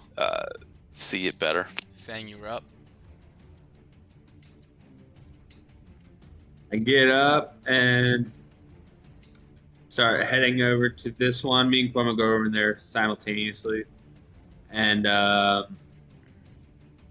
Kwame's going to give him a nice squawk as I go ahead and swing with my quarterstaff with the end of it again on fire as I use Fang Fire Snake.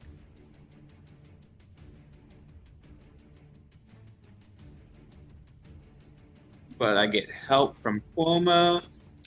Yeah, there we go. 22. 22 will hit.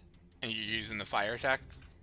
Yeah. 9 fire damage. Yep.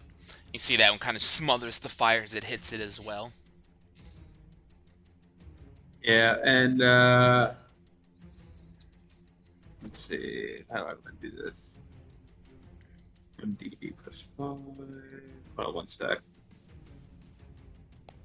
All right, so yeah, we'll do that again. So I'll reuse Fangs of the Fire Snake. 15 to hit. That just hits. Yeah.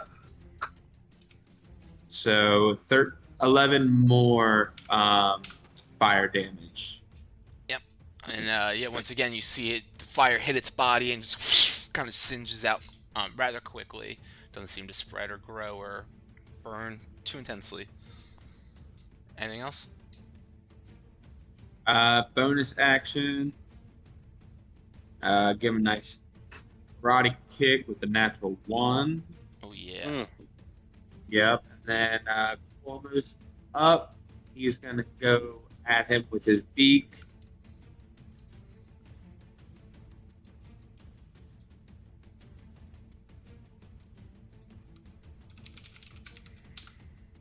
$20. 20 hits. Yeah. Oh, 5 plus is 2d6. Damn. So 11 damage from Cuomo. Cool. Ripping a part of its vines out. He crack at him with claw. 21 to hit. 21 hits. And 10 more damage. Hell yeah. Cuomo just going to town. You see he's got talon and mouth full of all sorts of vegetation flying overhead. Anything else? Everything. Solrak, you are up as you are grappled within this shambling mound, which is pulling you in and trying to digest you. Go ahead and make an athletics check. If you Okay. If you want to break out, that is. You know, or just be eaten. It's Yeah. up to you. I feel like at this point I just let the thing eat me. And just kidding. This has been a bad day. I lost my sword. I got eaten Has by he had a bad day? Yeah, the sword. I'm thinking about my sword the whole time. Yeah. 17. Yeah, you bust yourself out of that restraints once again, and down prone on the ground. You're out of its reach or out of its pool right now. But yeah, that was your action. Up. So I can use a bonus. Correct. I'm gonna go ahead and use my second wind. Mm-hmm. Actually, no, I'm gonna rage again. You're still Yes. raging I'm still raging. Okay, cool. because So you took now I'll use my second damage each time. Yeah. Excellent. All right. Yeah. Second win. You go. So then I get 1d10 plus 9. Rejuvenate some health back. Yeah, baby, 17 back. I'll Solid. take it. Go. Anything else? This one right in front of Wilmore and Fang wants to take down this little guy, but for whatever reason just cannot. Keeps on rolling natural ones on him. 16 won't hit either, so bring us back over to the one by Solrak. Reaches out with its tentacles, or its vines rather. Keep on calling tentacles because that's how I picture them. 22 to hit. Protective wings, bitch. Ooh, another round of that spectral dragon wing pops up and protects you. But then another You're not 22. eating me this time.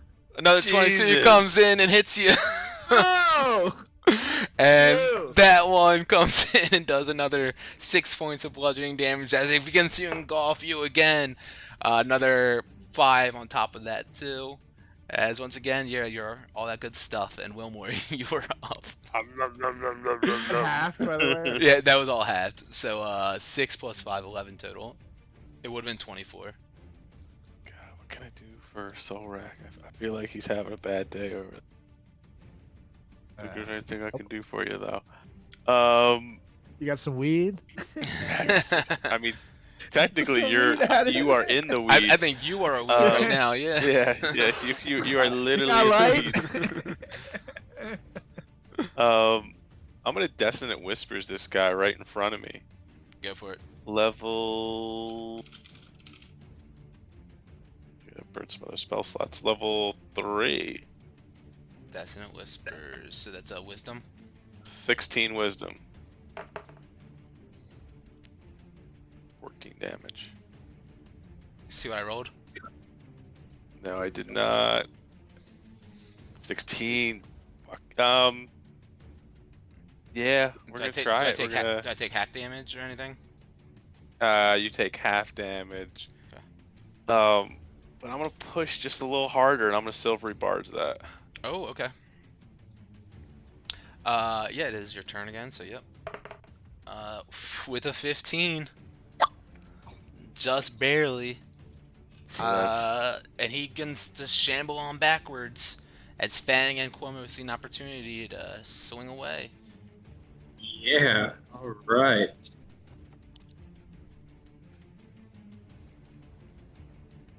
Ah, 13.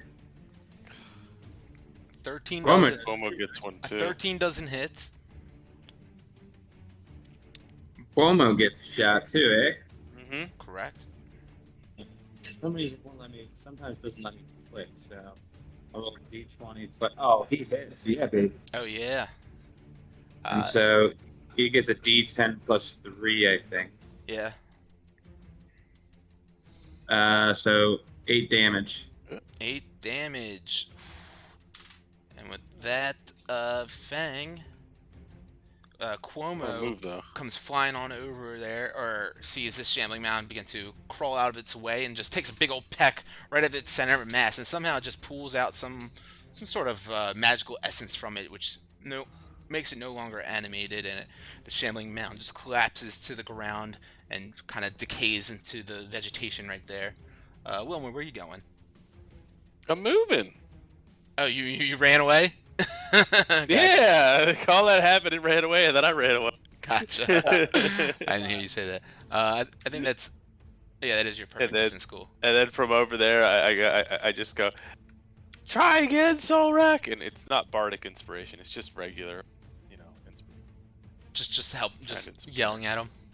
Just trying to make them do better. Fang, you are anything for Sandy? Can Sanity get there? Yeah, 45. I don't know if Fang will be able to get there, but yeah, it's gonna give I'll be able to. or no, that's 45. Yeah, so I can go 40, and then she'll give advantage on the next attack. All right, Fang, you're up. All right. Well, as a matter of fact, I can get there. I can't get there. I can run 1,000,000 feet. And Cuomo is going to fly over as well. And he's going to start squawking up this thing. I'm going to hit my quarterstaff. 19 advantage. That Right. Yeah. 9 damage. Ooh, nice. Ooh. Thank you. Alright. Again. What is that? 17? 17 hits. Yeah, baby. Keep it coming. 12 damage. How you doing? Nice. 12 damage. How do you want to do it? Yeah, alright. Exactly what it had left. So, I can take Jesus. one nice baseball swing. Get him kind of like real skinny. Got some vines falling off. Cuomo distracting him with some squawk.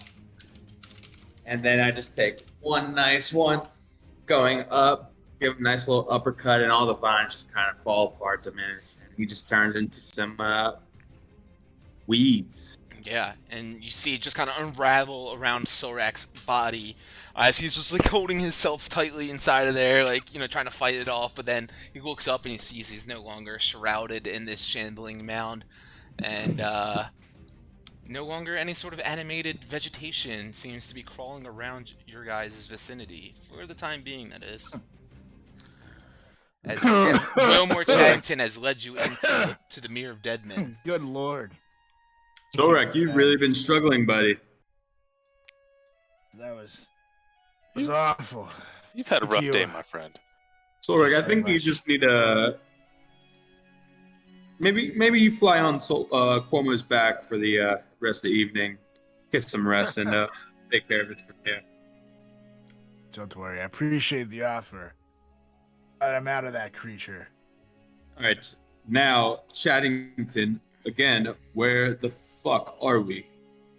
Well, it appears that we're right here. So, yeah. Fair. It all did happen. Somebody had to follow Guac an animal. See what the death noises were. Yeah, I said, follow the death noises.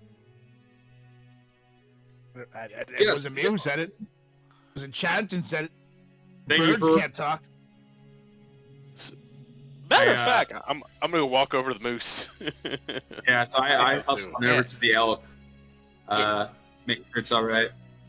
Yeah, you guys get on over here now that the shambling mound has kind of ceased to exist around its body. You see it's like trying to pull itself up, and the bottom half of its body seems to have been like dissolved and ripped off of its the shambling mound has gotten to it before you guys could free it, and what you could see from its fang was literally the amount of body that was left in it before the shambling mound has consumed the whole thing. You see from its abdomen up, as like I said, it's almost like cauterized and like off the back end of it, as it's like seared with this some sort of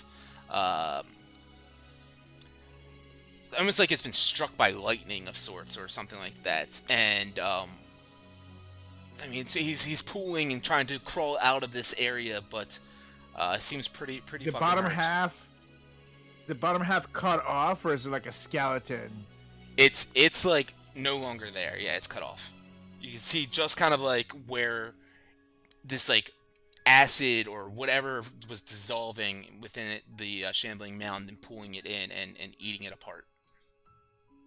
And to get out of its misery, and I'm going at its neck with. You just go up to it and, you know, out of pity and putting it out of its misery, just... Do you say any words, perhaps, before you do so, or...? I don't, but I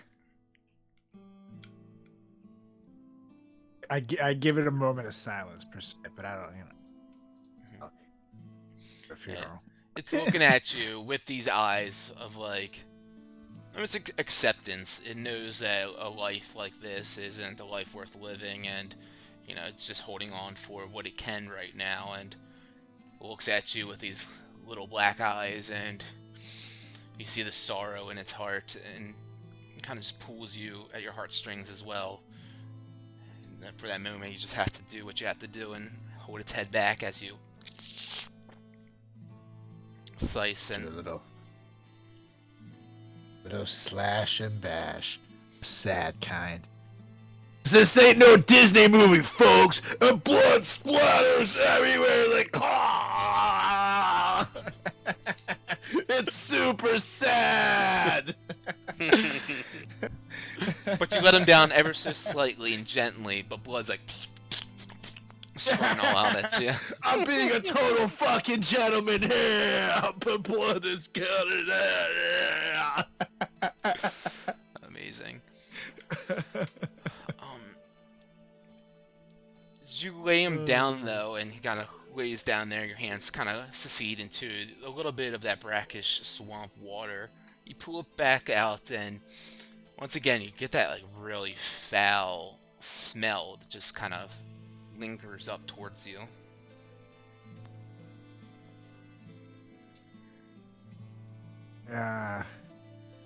Smell my hands to see if it's the smell or if it's Yeah, you can something near me. make a perception check or an investigation roll.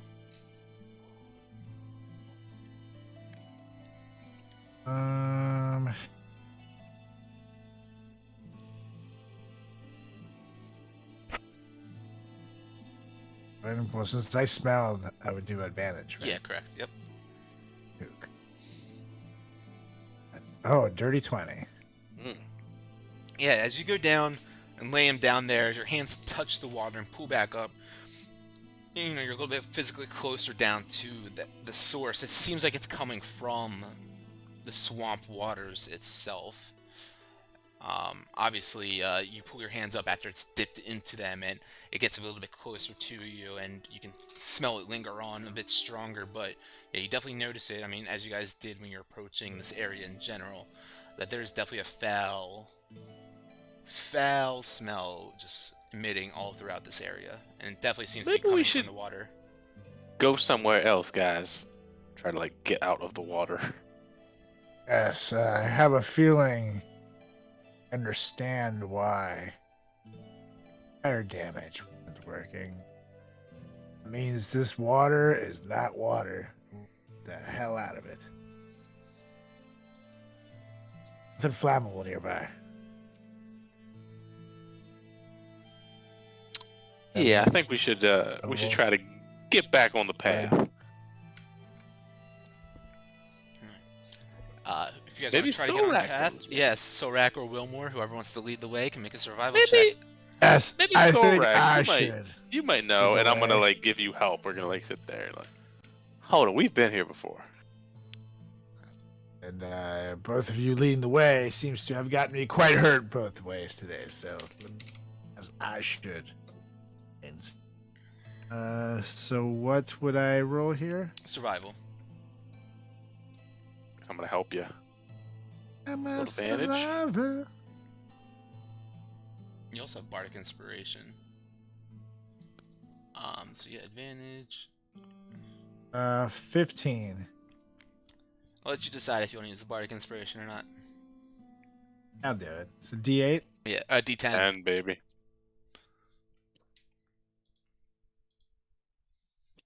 Yeah, I'm at a 2, but 17. I'll take it. Alright, so, Solrak, you begin to, you know, use your senses to look around for any signs of, tracks or paths or where exactly the fuck you guys are within the Meter of Dead Men currently in correlation to the high road, the main path that leads, you know, from Neverwinter down towards, Waterdeep, which the Carneth Roadhouse resides off of.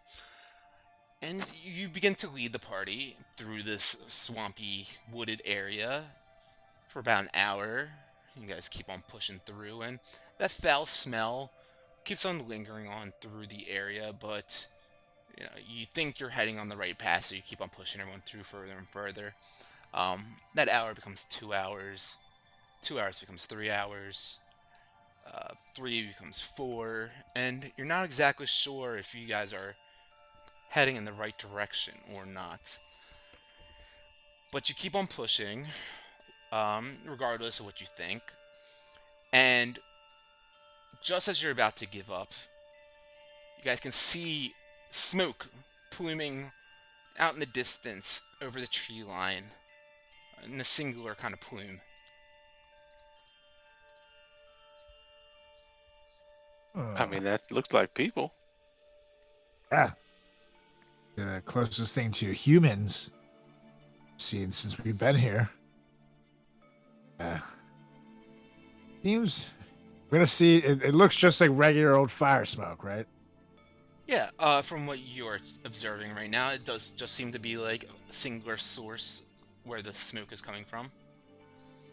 Anyone who's been able to hold a successful fire here must be something we should know. So That could be the roadhouse. Let's follow it. investigate. Yeah. So we go towards it. You guys keep on pushing towards that smoke that you see out in the distance.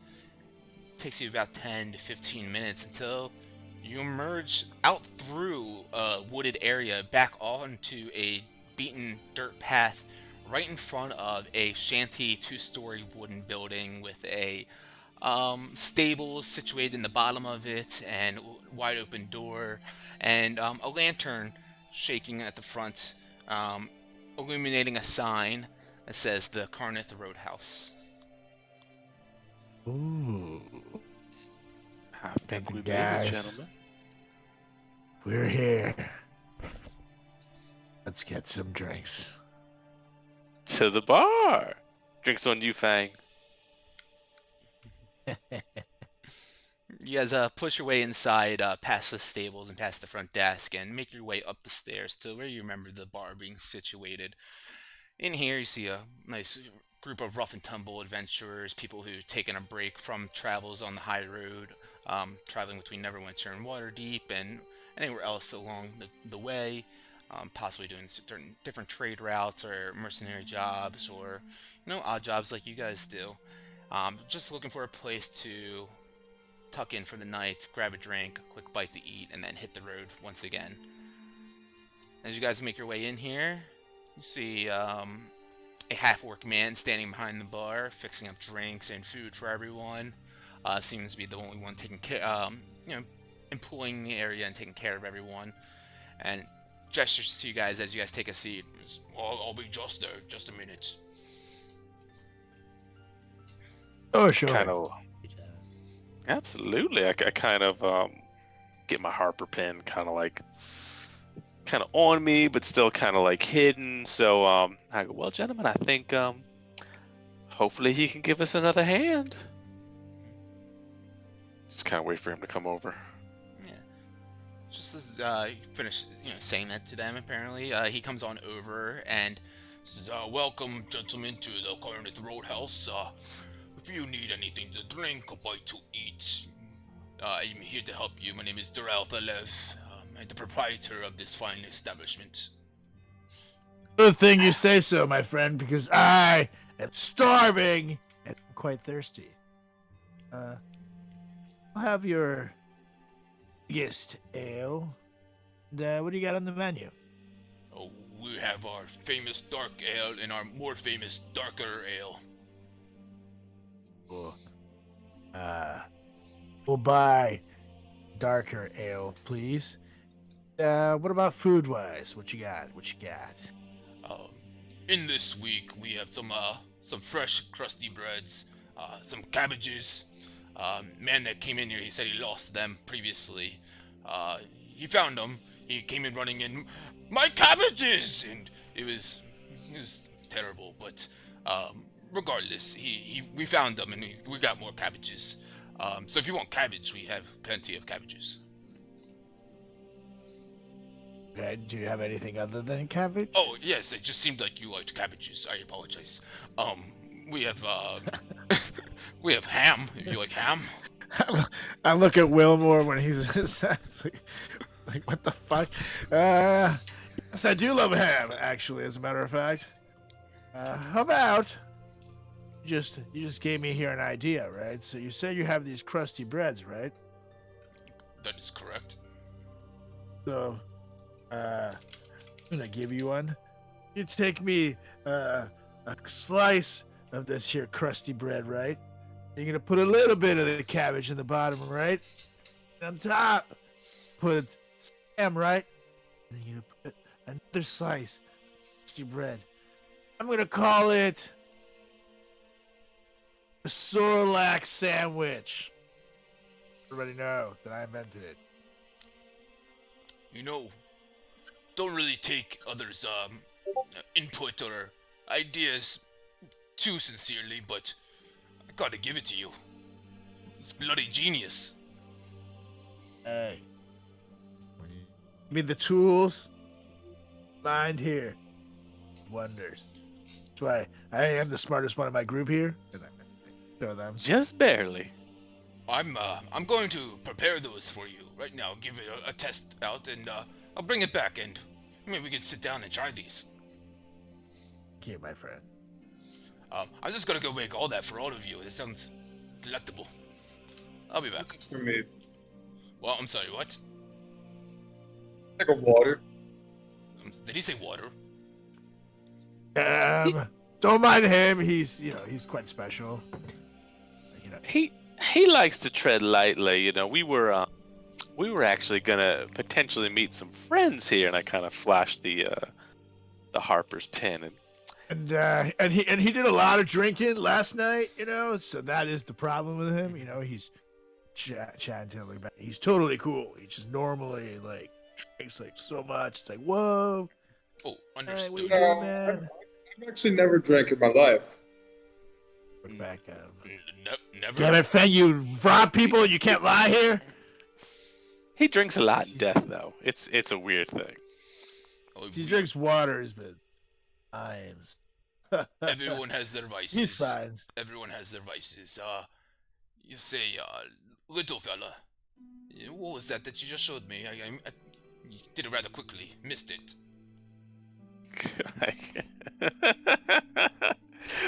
I flash it again. I do a little prestidigitation of a little firework next to it.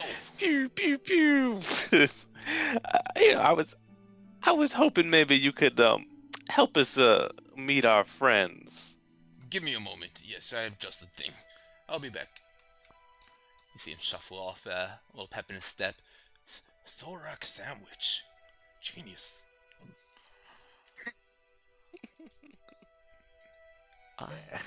He leaves you guys. I hope this is good Soul Rat, because if it tastes like ass, you're paying for it. Who would put salted meats between breads? I mean, seriously. Hey, Something tells me. You might as well just legendary. shit in my mouth, my friend. This is gonna be hard. It's gonna be dry on the outside, dry on the inside, maybe a little salty. I don't know. You're telling you onto something here. Be the greatest idea in the history of man. I mean, maybe if you put some cheese on it or something. They gotta put something little wet. Oh well, sure. They'll have fine sauces here. Everybody knows about the sauces. I don't think they know what a sauce is here, my friend. I wouldn't want him to put any sauce on anything. That's true, as long as they're not homemade sauces. You see him come back a few seconds later. Oh, I heard the discussion about sauces, and I agree. It is all about the sauces. So I have a few selections here for you. He puts down a plate in front of each one of you guys of this bread bowl, essentially, with some cabbage laid down in it, and a chunk of ham just sticking out of the top of it. It doesn't close the bread bowl on the top of it. It's just essentially like a basket with cabbage and ham in it. And, if you need some sauce, you can pour it on top of it. I heard you talking about the dryness. The bread, sometimes it sits out here. It can be, to your point, a little dry. But here, try this out. And if you need something to wash it down with, you see him pull out a silver decanter. Here's some of my finest elvish wine. And he gives you a one-eyed wink, Wilmore, as, he's missing one eye, and he just gives you the one-eyed wink. Then I give him back a solid 2-eye wink. It's like, thank you, my friend. pouring each one of you a glass. Yes. Please tell me about the sandwich. And he sits in front of you with his elbows on the table and his hands on his chin. Please tell me. I look at it. I'm like, at him, look at it, say, "This is exactly what I had in mind," and I just take a big old chunk out of it.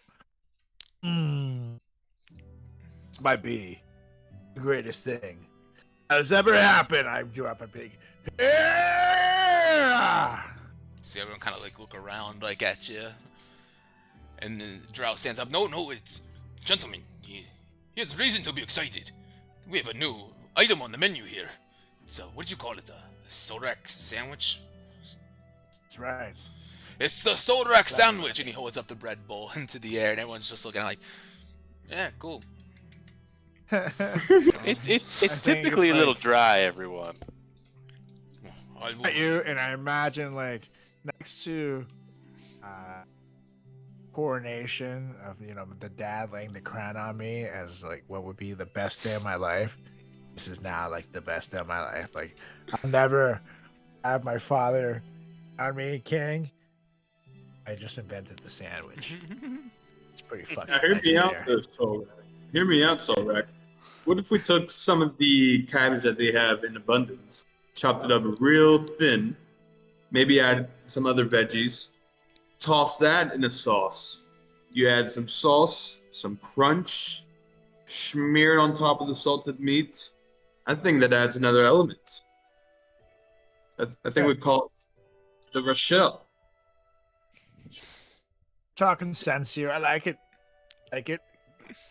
Could use some work, but I don't know, how do you feel about it, sir? Are you all Yeah. business advisors? Because I'm Or- telling you, this or- is gonna do wonders for the roadhouse. I can't believe this. I can't believe I never thought of these. Well, on top of that, how many ales do you have by chance? Just- so we are just bar the two. operators. We do this for everything. Good point, Solrak. Oh, you have a bar? No wonder. That makes sense.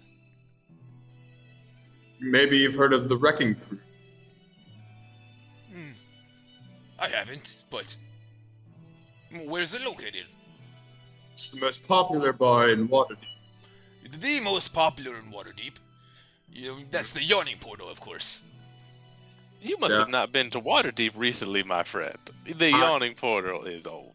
Well, you have a fair point. Yawning portal makes us yawn. Well, you must have never traveled down to the Undermountain then. I mean, neither have I, but if you went down there, you probably wouldn't be yawning. Yeah, I'd probably be sleeping. Because you're dead. Yes. Yes. Gentlemen, thank you for this great inquiry and invention. My mind is reeling with all sorts of ideas I can go from this. Crunchy sauces and whatnot. That's wild. Anyways, enjoy the wine, enjoy the Sorak sandwiches. On the house, of course. Gives Wilmore another one-eyed wink. And please, enjoy your stay for as long as that may be. Before you go, Oh, yes. you must take a bite of the sandwich as well. Oh, out of yours. Not out of mine. Well, yes, I was gonna go make my own in the back there. I wasn't gonna share your food. That's right. Just know your thoughts. No, I will, don't worry. He disappears back there. We need to order more cabbages! You just hear him yell out Got to be a into the pretty damn good distance. day after all, you guys. I Oh, told worth you it'd it. work out pretty well. You guys all have a nice Sorak sandwich and a glass of fine elvish wine sitting in front of you. I'd eat till I was full and then kind of propose a toast to everybody with the wine. Even old Fang, and I'd tell Fang, I know you don't drink, my friend, but unfortunately, you're gonna have to take a swig of it. Just this one time. And I'd be like, to the next chapter, gentlemen! And then I'd throw mine back. Take a sip. It's kind of good. And I take a couple more sips.